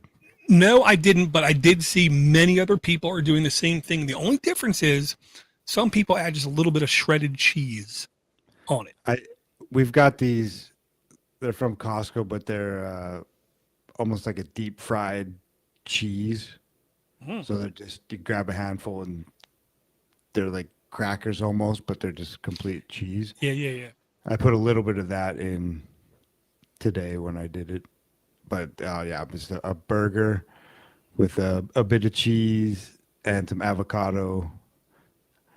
I guess no one has a clue what we're talking about here. But it's replacement for bread based off of pork rinds. Yeah, so it's Easy just pork rinds, 1 egg, and a bit of butter mixed up, thrown in the microwave. And then I just slice it in half like a bun. Well, and I did see somebody literally selling, it was basically a jar of pork rind crumbs that they were swearing this is the way to do it. You just put it in a little container and it comes out the perfect shape every time. So when you put it in the microwave, is it just laying on a plate or something? No, I just have a little glass bowl that I put it in, and it shapes like that. decanter, I think is the right word. It's almost like their personal creme brulee size, just a little bit smaller. Right. Yep. Like a perfect size for like your personal salsa. Yeah. Yeah. Okay. I got one of them. But here's my problem. I'm such a finicky, spoiled brat. I've been going to my stores for the last 3 months trying to find hot sauce pork rinds. Not hot and spicy, not flaming hot, not honey mustard, not barbecue, just hot sauce pork, because they had them, and I swear I'm the only guy in the county who eats them. So I went to every store and I ate them all, and now they're not being replenished. So I've been mad. It's because you're the only person eating them, Door. I think so, because they were so good. Business 101. Right. So now you gave me another reason to go buy some more pork rinds. So I will. Well, I was looking for those, the jars, basically the ground pork rinds, and I found it. Oh, look at that on Walmart website, and it's $7.95 for a jar. Okay, great. And then, oh wait, this is the U.S. site. I'm sure Ivor goes through this too, but then, I find them here, and on Amazon they're $29 for the same jar, and you can't find them. And there's one other place I think it was $23 for the jar. So I would, that'd be great, easy. But I mean, it's amazing how expensive like good fat is, fat and protein, right? You can buy just garbage for cheap, but when you actually want like if you want like animal fats or things like that, even like fruit fats like avocados, and it's just so expensive. I love my guac. Yeah, my wife thought it was weird. I would go to the local grocery store and I would get a garden salad, and instead of putting dressing in it, I would take guac by the spoonful and just slap it in and just mix it all around. And that was my salad dressing. Good stuff. But that was at a salad bar or something? No, I would go to my local grocery store, buy like a pre-made garden salad, then open it up, and then I had these little containers I buy from the big bulk store of just guacamole. And I just open up the lid, I take the whole thing of guacamole and just throw it in the salad and just mix it all around. Because I was going to say, if that's a salad bar and they have guacamole, just fill the thing up with guacamole. Thank you. Yeah. That, and I like imitation crab meat. So my container would be filled half with imitation crab meat, half with guacamole. Nice. Yeah. What is imitation crab meat? My doctor would ask me, "What are you doing?" It's a type of white fish that they put through an incredibly disgusting process, and it comes out with like white and then a slip of orange on it, so it looks like crab meat, but it's not at all. Yeah, it's a fish at the bottom of the sea going, "I'm a crab, I'm a crab, I'm a crab." So it's usually pollock. Yes, it is. Yeah. But I remember Chris Rock saying, "Yeah, it's a crab at the bottom of the sea going, I'm a crab, I'm a crab, I'm a crab. I'm a crab, I'm a crab, I'm a crab." Was it funny when he did it? Funnier. Red in the chat says that a personal salsa container has to be a quart size. That's I hear that. Yeah, I'll be in the bathroom after that, pretty sure. So how is it with keto for salsas? Horrible. Yeah. There's no such thing as a keto-friendly salsa. What's the main issue? Tomatoes. Tomatoes? Yeah. Okay. Yeah, which kind of is a fruit, so, its numbers are not friendly. Where guac, on the other hand, completely friendly. Are you kidding? It's like good guac is perfectly keto-friendly. I think that the avocado is the perfect keto food. It is, because it has the highest amount of fat of any vegetable in the world, but it's the most non-saturated fat vegetable of any food. If you have bacon and avocado, you're good. Yeah. Cannot argue. You had me at bacon. Yeah, I could live with that. I could live like every meal that just this. Okay, like 2 or 3 weeks ago, we took that same nephew who was the bathroom inspector. We took him because he's a bacon fanatic. We took him to a place that turned out to be a country club, but we didn't know it was. But one of the things on their menu, and it's not one of the things on the menu, it's the very top, very left part of the menu, which means it's the most important thing. Just for advertising sake, it was in the top left. It's the most important thing, and the very first thing top left in the menu was a bucket of bacon. Okay. And my sister-in-law and her boyfriend were making fun of him because there's only 4 pieces of bacon. What are you, dumb? And it's like $10. Why would you spend $10 on 4 pieces of bacon? You're an idiot. That's what they kept saying to him. So we took him there and we ordered 2 buckets of bacon because if it's only 4 pieces, there's 6 of us. That's not enough. But it turns out each piece of bacon was literally like a 1/4 inch thick. So it was like 1 piece of bacon was like 5 pieces of bacon. So you were getting 4 pieces, but it was closer to being like 20 pieces of bacon from this place. And the only reason I know it was really good, it hit the table. And for the next 10 minutes, nobody said a single word. We just sat there and I had 1 piece. I'm just sitting there like, looking around and they're just like, And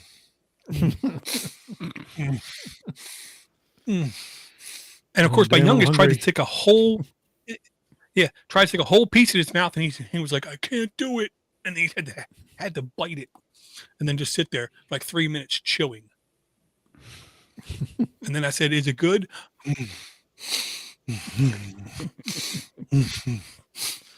So literally, and that was when the lady said, "So how do you think everything's going?" I just said, Yeah, back away. we're perfectly fine. She was like, yeah, every table that orders 1 always ends up ordering a second bucket of bacon. Yeah, I can see why. How could you go wrong, man? A bucket of bacon. That's what he said. And then his mom is getting ready to get married, and he said, look, the rehearsal dinner needs to be at this place because they have buckets of bacon. How can you go wrong? It's a bucket of bacon. They were complaining about this and complaining about that. So me and my wife said, screw it. Let's just take him there. And we did, and we were not sorry. Yeah. It might have cost me 3 months of my life, but I don't care. Did you also order the bag of beer? Bucket of bacon and a bag of beer? It was like 11 a.m. That wouldn't be kosher. People would have frowned at me. A bucket of bacon is not kosher. It can be. If it's blessed It's the right about way. the least thing that is as far away from kosher as you can get. Is it though? Is there no such thing as kosher bacon? I'm sure there is. You know why? There's money to be made off of it. Just saying. The guy at work, the very Jewish guy at my work said, you know what the Jewish person's worst dilemma is? And I was like, I don't know, the Holocaust? He said, no, a free ham and cheese sandwich.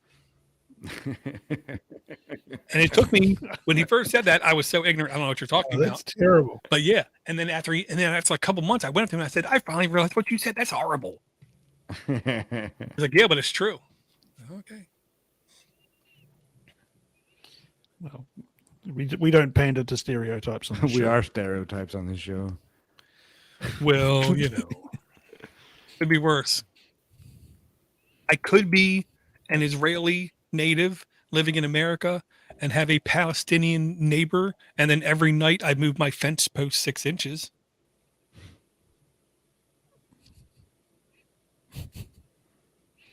Just saying, by next Christmas, I'll have its whole yard. Either of them are having buckets of Well, you just bacon. have to wait for the U.S. government to come and take their property and give it to you. Yeah, I digress. That was one of the jokes that was at the Burt show. The Jewish guy made that joke. And I love that half the audience laughed and half was like, I don't know what he's talking about. I'm like, I'm sure you don't, you Baltimoreans. Baltimore on. Hey, do you have any more apps, Ivor, as we go further off? Yeah, I got one more. So this app is called. No, I can't get the link. Something funny with the link. Finagula? Do you have to import it? No, it's the. Did it come with high tariff cost? My browser. Hang on. Does it have water? Yeah. It's nothing to do with Well, that's what you bathrooms do. or lavatories. That's what you do with it. Yeah. This app is called DVD. And my brother sent me a request with he sent a GIF that he wanted a link to a GIF that he wanted to download, or a GIF, whatever it is. He wanted to download a movie. It was a very short movie, and he sent me this thing that he wanted to download. And he said, "Is there an app that will download this for me?" And I said, "I'm sure there is." And I had a look on F-Droid, and 5 minutes later, I had this one, and it's actually quite a good app. Basically, another very simple app, just like the lavatory app. It's basically you can share it from your share menu. You can send the link directly to the app from your share menu on your phone, or you can just copy and paste the link into the menu.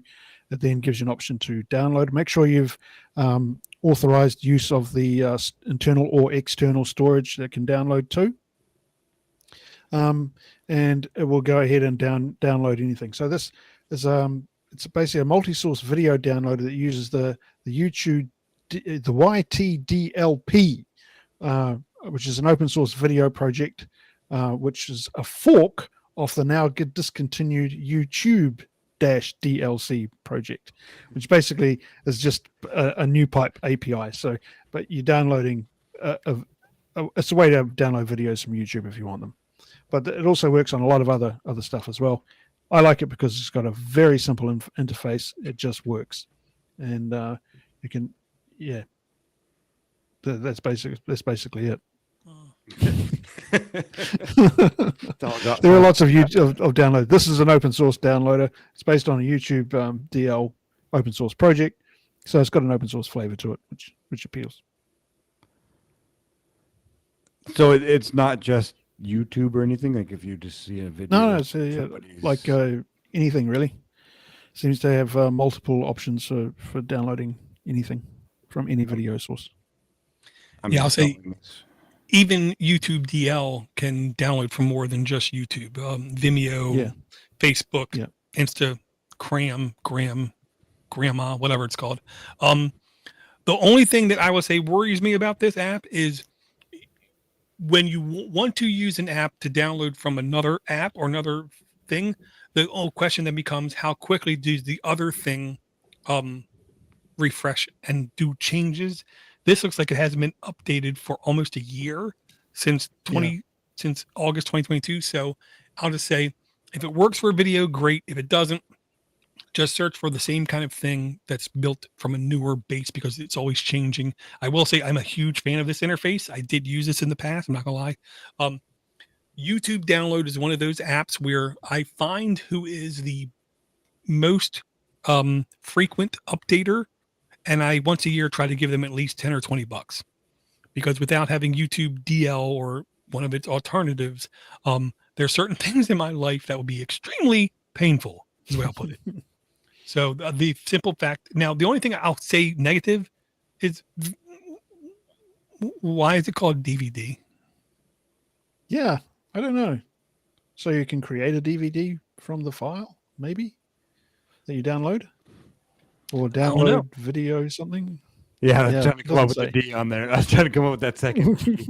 Download video dangerously. Digital versatile disc. That's what it originally stood for, wasn't it?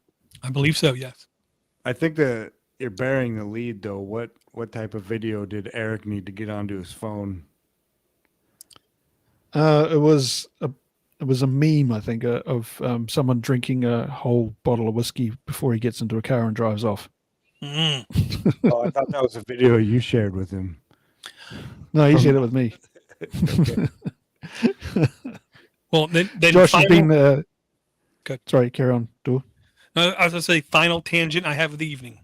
We're at the Bert Kreischer show, and we got there literally like an hour plus early because I had no control over it. And then they had two huge video screens on the side showing other stuff. And all of a sudden, they show Bert drinking out of a shoe. And my wife was like, "He's drinking out of a shoe?" I'm like, hello, become more worldly knowledge. That's what you got to do when you are down there and a Kiwi throws you a shoe. What are you supposed to do? You're supposed to fill it with beer and drink out of it, because if you don't, they're going to kick your ass out of the country because they should. No, that's an Aussie thing, not a Kiwi. Aussie? Oh my Aussies God. like to drink out of the No, shoes. first off, I digress. I've seen more than a couple New Zealand UFC fighters drink out of a shoe. I'm just saying.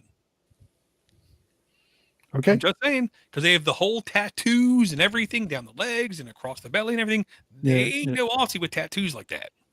Well, they probably live in Australia, Well, like half of the population in New Zealand. everybody Well, can't be perfect. They all look the same to me.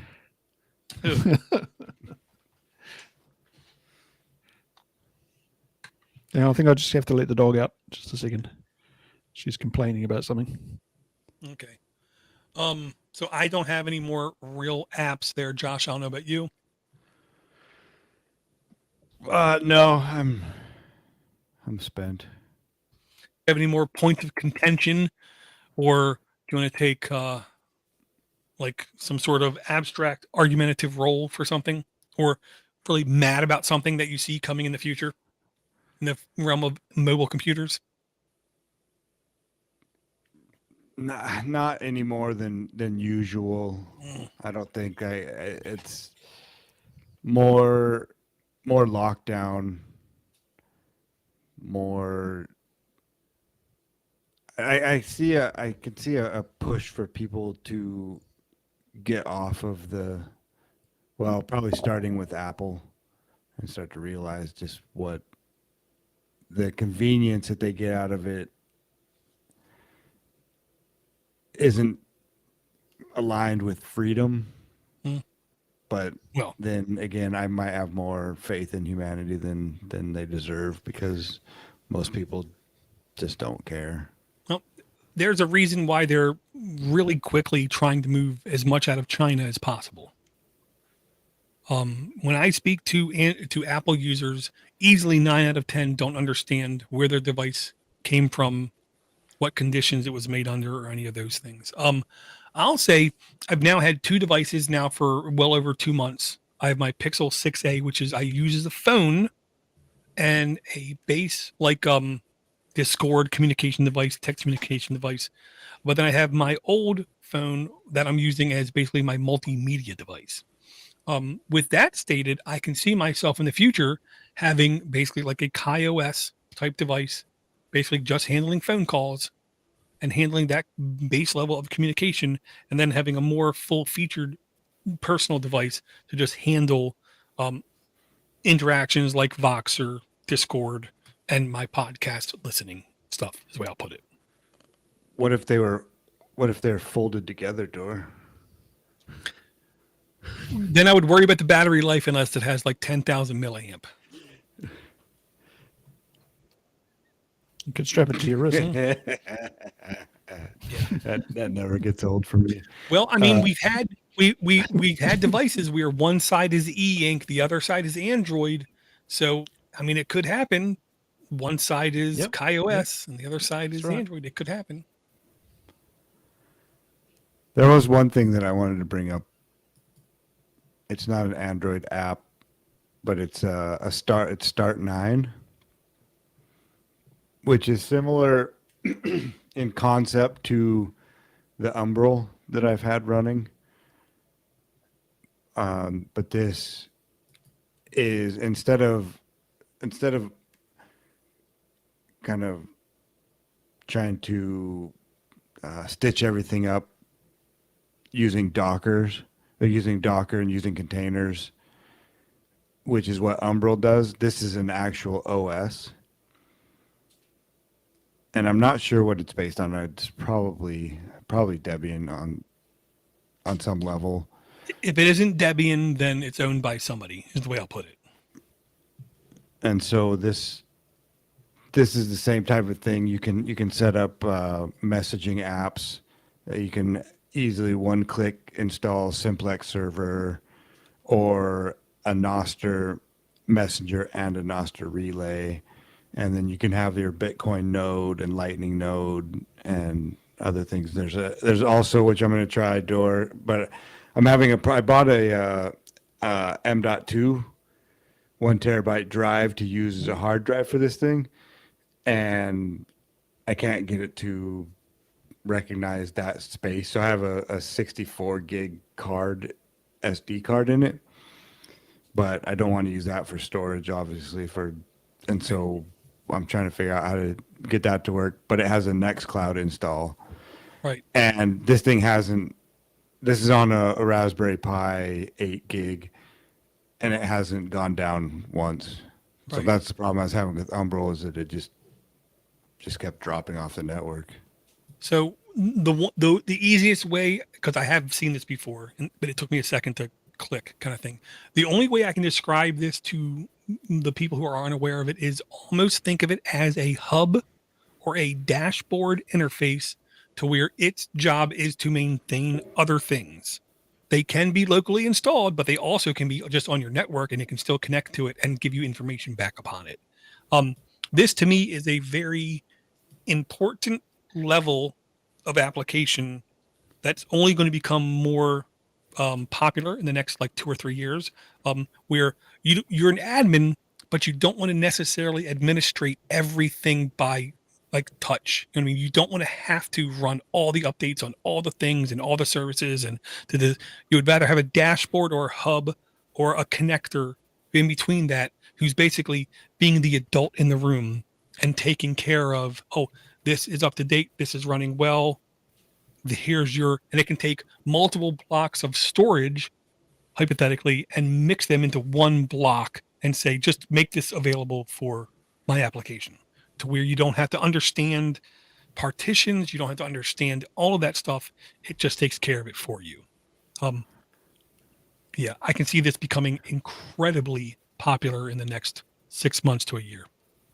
It looks good too. It's a really nice interface, simple. Well, they obviously used AI to create the interface. I mean, obviously. So yeah, it's a good way for somebody to get started, and you can go through their website and buy a server, or you can run it on, I think, just about any hardware. x86 VM, Pi, doesn't matter. How much does it cost? Free. Well, it's free if you put it on your own device. Right. If you want them to host it, it costs money. Well, not host it. You buy the device from them. So there's. Oh, that's right. That's right. Yeah. So they've got one. The server Lite is $199 US, and that looks like it's a Raspberry Pi in a pretty fancy case. And then they've got a server Lite, which I don't know what that looks like. It's x86 probably, for $250, and then $549 for the next one. And then the server Pro is $1,700. So that looks like it's a Nook, actually. I agree. Which is probably what it is. Yeah, absolutely. It is a Nook. The only question, of course, which Nook, and the problem then becomes they've looked almost identical for the last 8 years. Yeah. So it's hard to tell which is which. Core i7 10th generation. Ooh. Comet Lake. Wow. Yeah. Nice. So yeah, Ivor, it's you can put it on whatever you want, open source, and then, or you can buy the hardware. And it's dead simple, because all you have to do, well, for the Raspberry Pi, is flash the image on the SD card, put it in, and it starts up. And yeah, it was a very pleasant experience, even though it didn't work. But other than that, it was great. But it's not. It's just being able to figure. That's out. what she said. It might be the cord that I'm using. Like, I'm using a phone charging cord for the encasement from USB 3 to the M.2 hard drive. Pis are very particular about their power. Yes. They really are. Almost like you said, I do. I bought the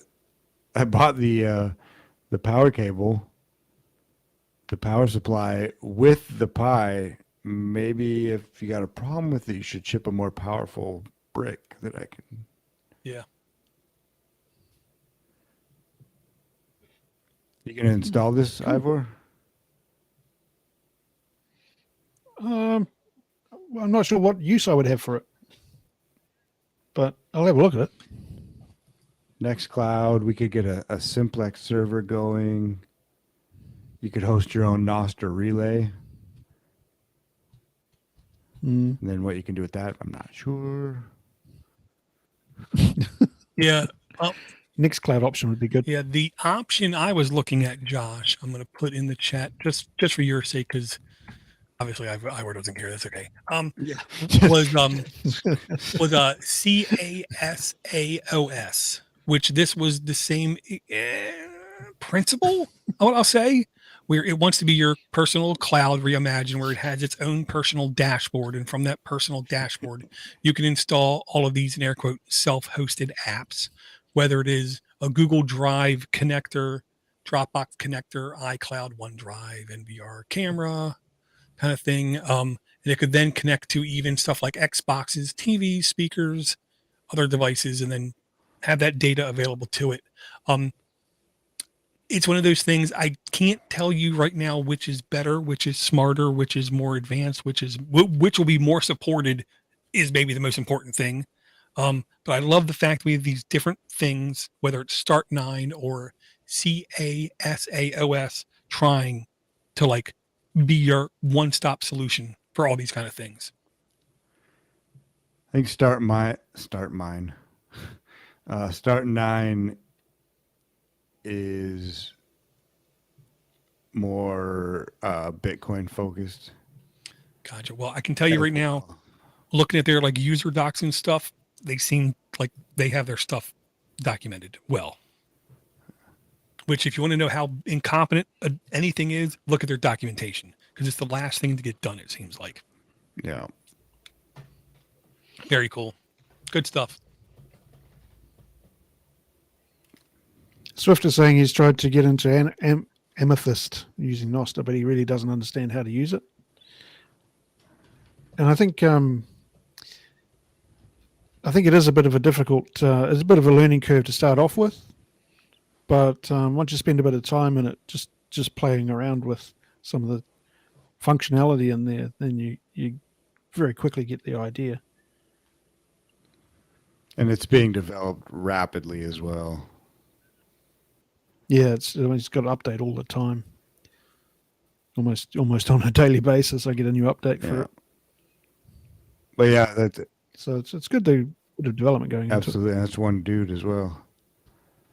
That's what most of these Nostra apps are just. Yeah. I think most of them are just one guy, or that Pablo guy. I don't know if you've seen him on there. He, I think so. Yeah. Got so many things going on. Just developing on Nostr nonstop, man. You wonder what he does for a living. I think he's in school, maybe even. Yeah. As long as he didn't take a trip to see the Titanic, we're perfectly fine. Yeah. But yeah, Swift, or anybody else, if you get on there, Door still hasn't set his up at all. He just kind of creeps. I did. I've commented. Well, you've commented, but you've commented from npub 3962584. It's something like that. Yeah. There's no chance to be able to figure out who that is. So if anybody, just find us on Nostr, and it might be easier just to help out through there. I already think that's. And search by hashtag seems to be the easiest way to find what you're interested in. Search by hashtag. Say Android apps or Android or something like that. You'll get a link to our show. And with the plants and stuff too, Swift, there's quite a bit of permaculture and just different plants and flowers and things on there too. He would like it because I've dipped into that just to view some of it. The information is good, really great. And nobody says, if you plant this in your garden, Biden will chip you. We're not seeing any of that kind of stuff. So I like it. Yeah, it's been mostly positive. And if there's anything, it's easy to just block and ignore. I'm sorry, what'd you say? I'm only in it for the memes. Yeah, I know. You're the meme king. Stop being so meme to me. Very cool. Okay. Do you have any I was just going to tell Swift to look up NIP5. NIP05 is what you want to be in order to change your name and sort of like a DNS for Noster. NIP05. Yeah. Got it. Good to know. Yeah, there's different ones. I think I paid a couple thousand sats for pleb chain. I don't know what the hell it is. It's some website, and I just trusted them with my private key. What could go wrong? How can you tell how many sets you got? How many? If you go into your How many you've Yeah, got? so- What do you mean? so when people send you zaps, how Yeah. can you tell how many you've got? Oh yeah, I think you'd have to go through Albi if that's what you have set up. You have to check your Albi. wallet, Oh, I okay. think. Right. On in Amethyst on your profile, you can see how many you've sent, I believe, Right. there, but I don't know, and who knows? It changes every day. There's stuff on there I think there's a live feed now that you can. That's cool. Yeah, it is pretty cool. And to be able to have the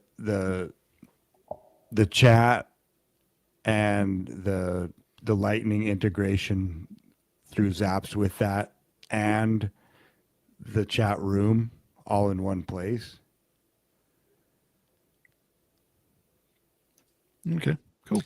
Very cool. What I'll say is this conversation will continue after we hit stop on the recording, as long as, it will maintain itself. But for now, I'll say thanks for Swift. Thanks for Red. Thanks for Eric and his random support, and everybody else who takes their time out of their day to say, oh, even like Charles to say, hey, Podnutz is having a live podcast. Let me check it out. That, and thank you for everyone who's supporting us on Patreon. Again, super easy. Patreon.com/Android App Addicts. And I'll always say I'm indebted and thankful to both Ivor and Josh. I hope you guys have really good weeks. And hopefully I'll post this show in a timely manner. You got 2 to do now. Maybe. I don't know. I think I need an ideas man. So with that, I'd say, do you guys have any parting words of wisdom? Just look us up on Noster. See if we can get an Android App Addicts community going there. Very cool. That would be great. Does anyone ever listen? Does the people listen to this show still? We We haven't don't have- gotten any voicemails or email in quite some time. Well, on the old Leo Laporte metric is even if you have 100 dedicated listeners, you will only get 1 email a month. So We've got less than 100, which is cool. maybe, I don't know. So with that said, I'll say, well, it's the hardest thing to do is to drive engagement. It's Get easy off to your come lazy on. ass and follow us on Noster. Come check us out. Or send, Oh, I'm looking at Send on an Podcast email. Addict right now, the episode on Android App Addicts on Podcast Addict. It says we've got 33.3 thousand subscribers. Yeah. And 1 review, which is mine. I take that back. We love all of you. You're not Right. lazy. So we'll talk to everyone again really, really soon.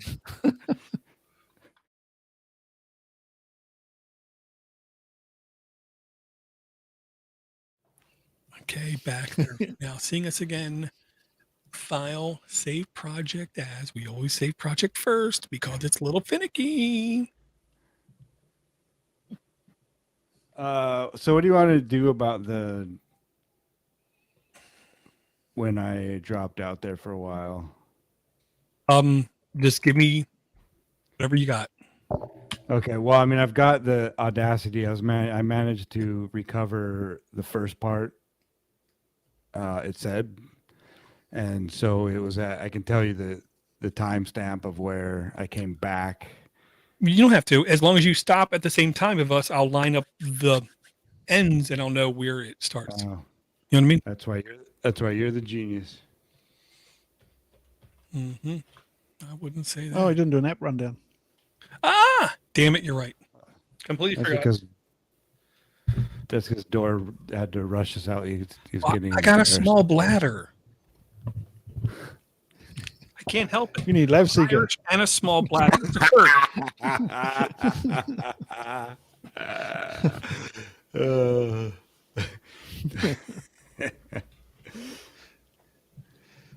So I hope our signal group isn't freaking you out too much there, Josh. Oh, dude, I check it every once in a while. Like bzz, bzz, bzz, and I know I don't have any friends, so I know where it's coming from. Right. Yeah. No, I check something in there every once in a while. Oh, good. I can take you off if you don't want, if it's annoying you. I'll just throw my phone in the garbage or something. I'm really glad you like Noster, though. I don't know if I see all of your posts, though, because we're on the other side of the world. I try to look through all the ones that I see.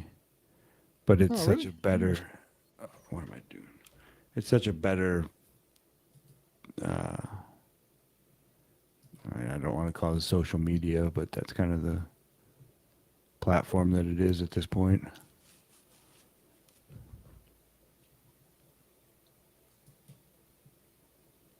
Yeah.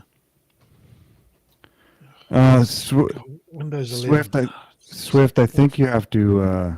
You might have to put in your private key.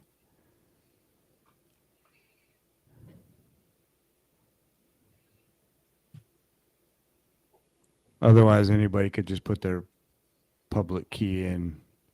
But I also don't remember what I had to do. Matt, you see this now? Oh wow, yeah, that's quite a It's really coming out now. bump on the scone. Yeah.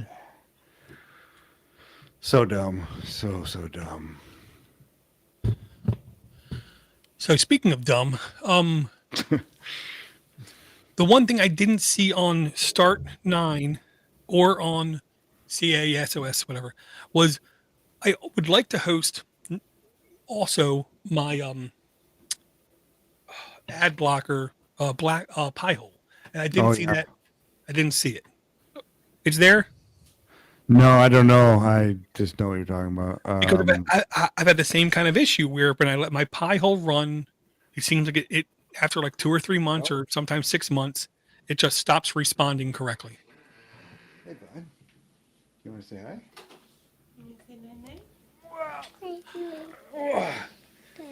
Hey, buddy. Here he is. He's had a haircut.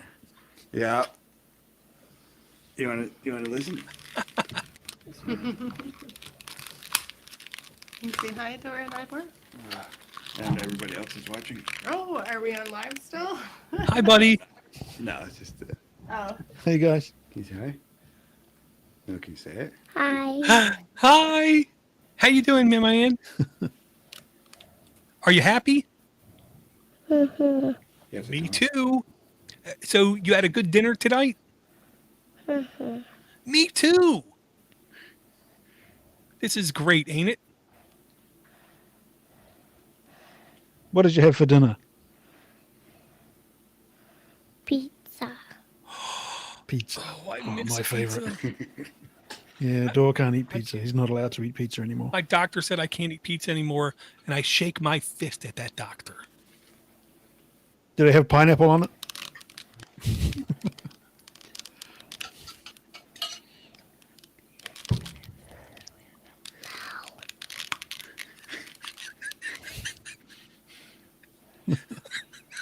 Do you want a bath? Your dad does. Does your dad need a bath? Is Daddy sticky? Yeah, I don't know either. Oh, Yeah. Do you like movies about gladiators? When's your birthday? When is your birthday? When's my birthday? It's in February. my birthday is May. It's a long My way to go birthday is yet. May 24th. We literally just had it like 3 weeks ago, a month ago. When's yours? July 15th. It's coming. Oh, it's getting close. Yeah. Do you know what you're going to get for a present? No. What's your dad going to get you? A new phone? No. Would you like a new No. chicken? No. You thought about it though, so maybe you want a goat. No, you don't want a goat. Take it from me. Goats are horrible. Horrible. Okay. You hit the bed? Ooh, a potbelly pig. Yes. Daddy, Yeah. You can get your own bucket of bacon. can you please read books with me? Read books with you? Ooh, Yeah. Let me finish this up real that's quick. good times. Smart kid. Our joke that we made up. Okay. Okay, you tell him quick the joke that we made up.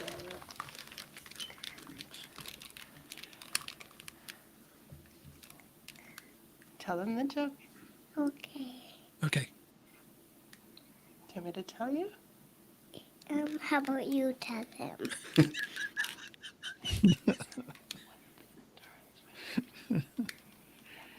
Good looking kid. What is actually a number 2? What word starts with a B? Takes after his mother. What?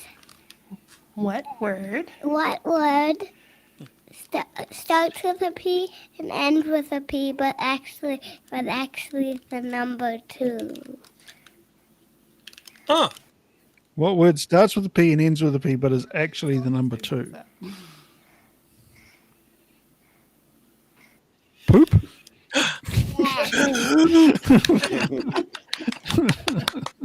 Very good. Very good. That's an awesome joke. That's an awesome joke. I will tell that one to my Yeah. kids today. Nice. Where are they living? Well, you have to ask. Where are you guys living? Well, I live all the way down the bottom of the world in New Zealand. Where, And it's daytime here. It's nighttime there, but it's daytime here. where is it daytime there? What time is it? It's 3:15 in the afternoon. I have to go and get my daughter from the school bus soon. She's just finishing school now. And I'm on the east coast of the United States, in the middle, in a place called Baltimore, Maryland, which I hope you never have to visit it. It's not a friendly place, Why? but You can come and visit me. because there's lots of crime when I go down to Baltimore, I'm outside of Baltimore. So I got lots of farms and moo cows. I love driving and seeing cows. Do you see a lot of cows? No, No. Oh, I love seeing cows. not very. We have a lot of many. sheep. I love seeing Not cows because, very, not very often. well, every now and then, if you do see one, open the window and say moo, and sometimes they moo back. It's fantastic. I love it. Oh, Yeah, and we have really good cheeses here too. I love cheese. I mean, can you have too much cheese? I think not.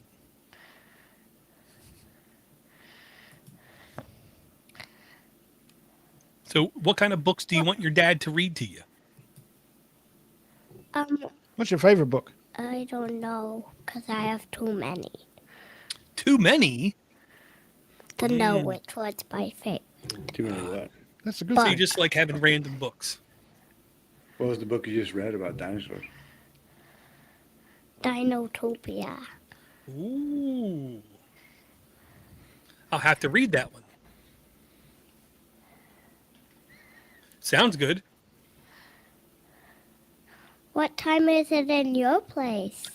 Me, right now, it's about 11:17 at night. So it's nearly midnight. So it's really quiet and really dark. And every now and then I look at my window and I see like a rabbit or a fox go flying by.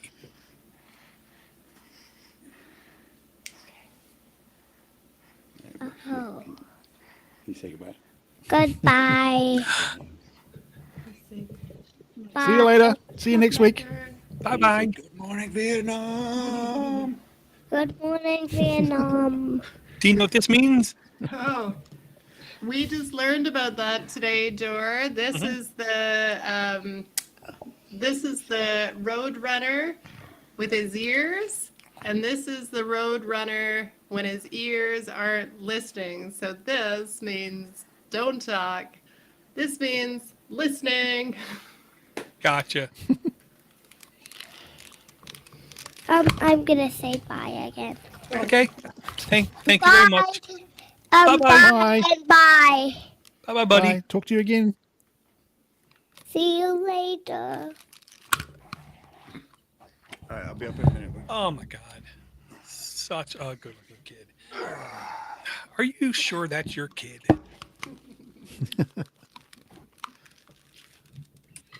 Such a good looking kid, dude. Man, I miss those days.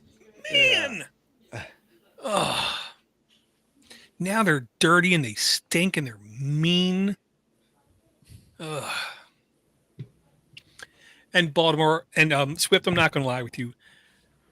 If I lived in Baltimore, I'm sure I would love it. But just the guy who has to occasionally drive through Baltimore, I just think, oh man, too many people are living too close to one another, and I'm really happy I don't own a gun. Because I don't know if I could put up with living that close to that many people. Yeah. Even though I was technically born and grown up on Grundy Street. And that should tell you a lot, Swift. And Swift, if you go to services and you just go to register on nosterplebs.com, Door, you could be doing the same thing. So yeah, it looks like it is the public key. I don't remember what happens when you hit click next. Nor do I know if I'd be able to.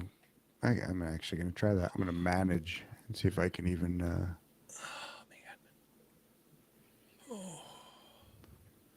I don't know if I remember the book Dinotopia. I don't think I'd ever read it. It sounds familiar.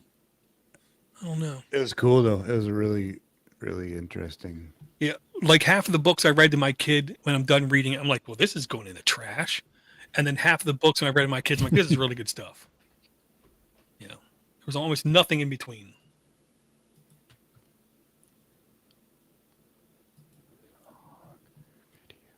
Power off the tablet. Yeah, I've had 3 boys. You think I'd remember Dinotopia? Well, I don't. I've blocked it all out of my memory now. It's all in the past. Hakuna Matata. Yeah.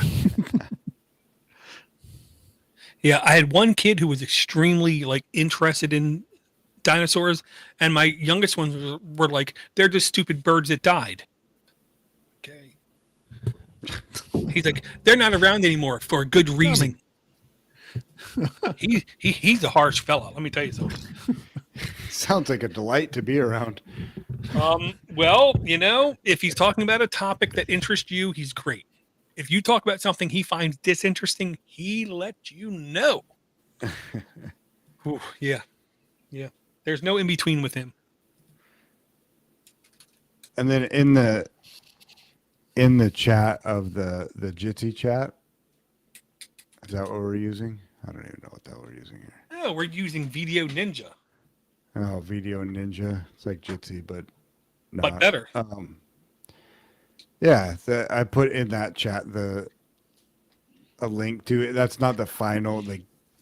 One of the ladies' husbands made it look more like a crest, like a family crest. But Why didn't you put it in the YouTube?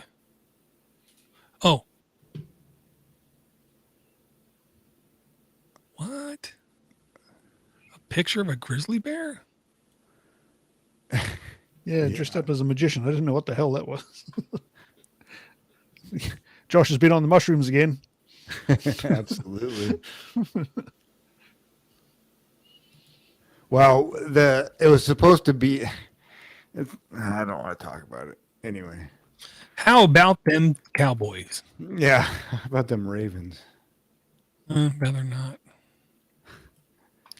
I'm so now not a sports person. It's ridiculous because I realized it's just tribalism. It's just people arguing about things that mean nothing.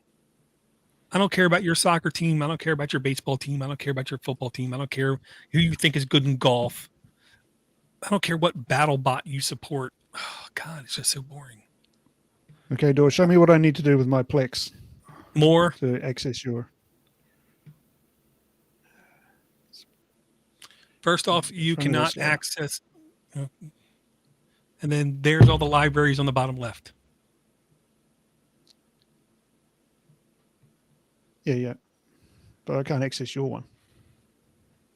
Well, let me go over here and say.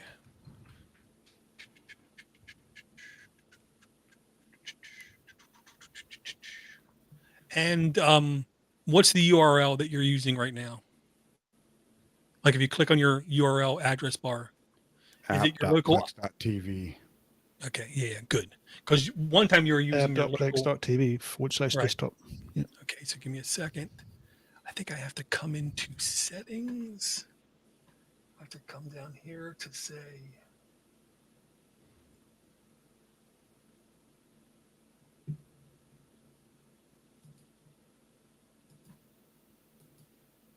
How? Yeah, my remote access is working, right? So where do I find?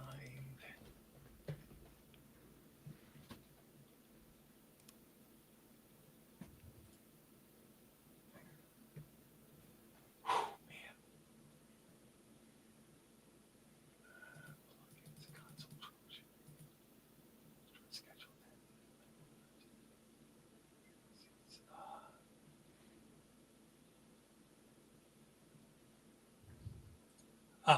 Managing library access. Okay, so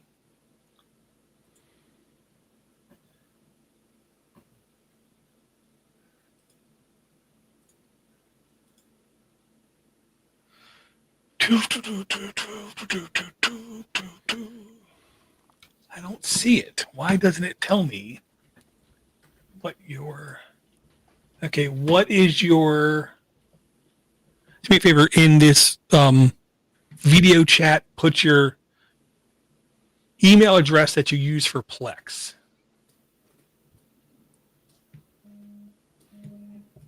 It's the same one. Same one doesn't mean anything to me. I'm an idiot. There you go. Okay, let me come over here and say that.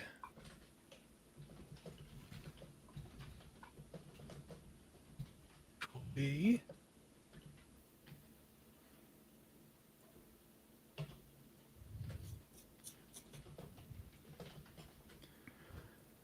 Do I put the link to it? I got to get going. All right, man. Yeah, I got to. Thank you very much. Oh, I'll do this another day. I'm not going to wake up in the morning. I understand. Oh, man. I better go and get my daughter off the bus. Okay, well, hold on, Ivor. Let me click and send you that. That didn't work because I'm an And idiot. Swift, yeah, just hit me up on Noster and let me know that it's you because, again, with just using EdPubs, it's really hard to tell who anyone is. Yeah. Okay, so finish. Now, yep, you're setting in the like pending status in my queue, Ivor, and I will end the stream. Say thank you guys for coming out. Thank you guys for hanging out. See ya. Everyone again real soon. And I'll say me and you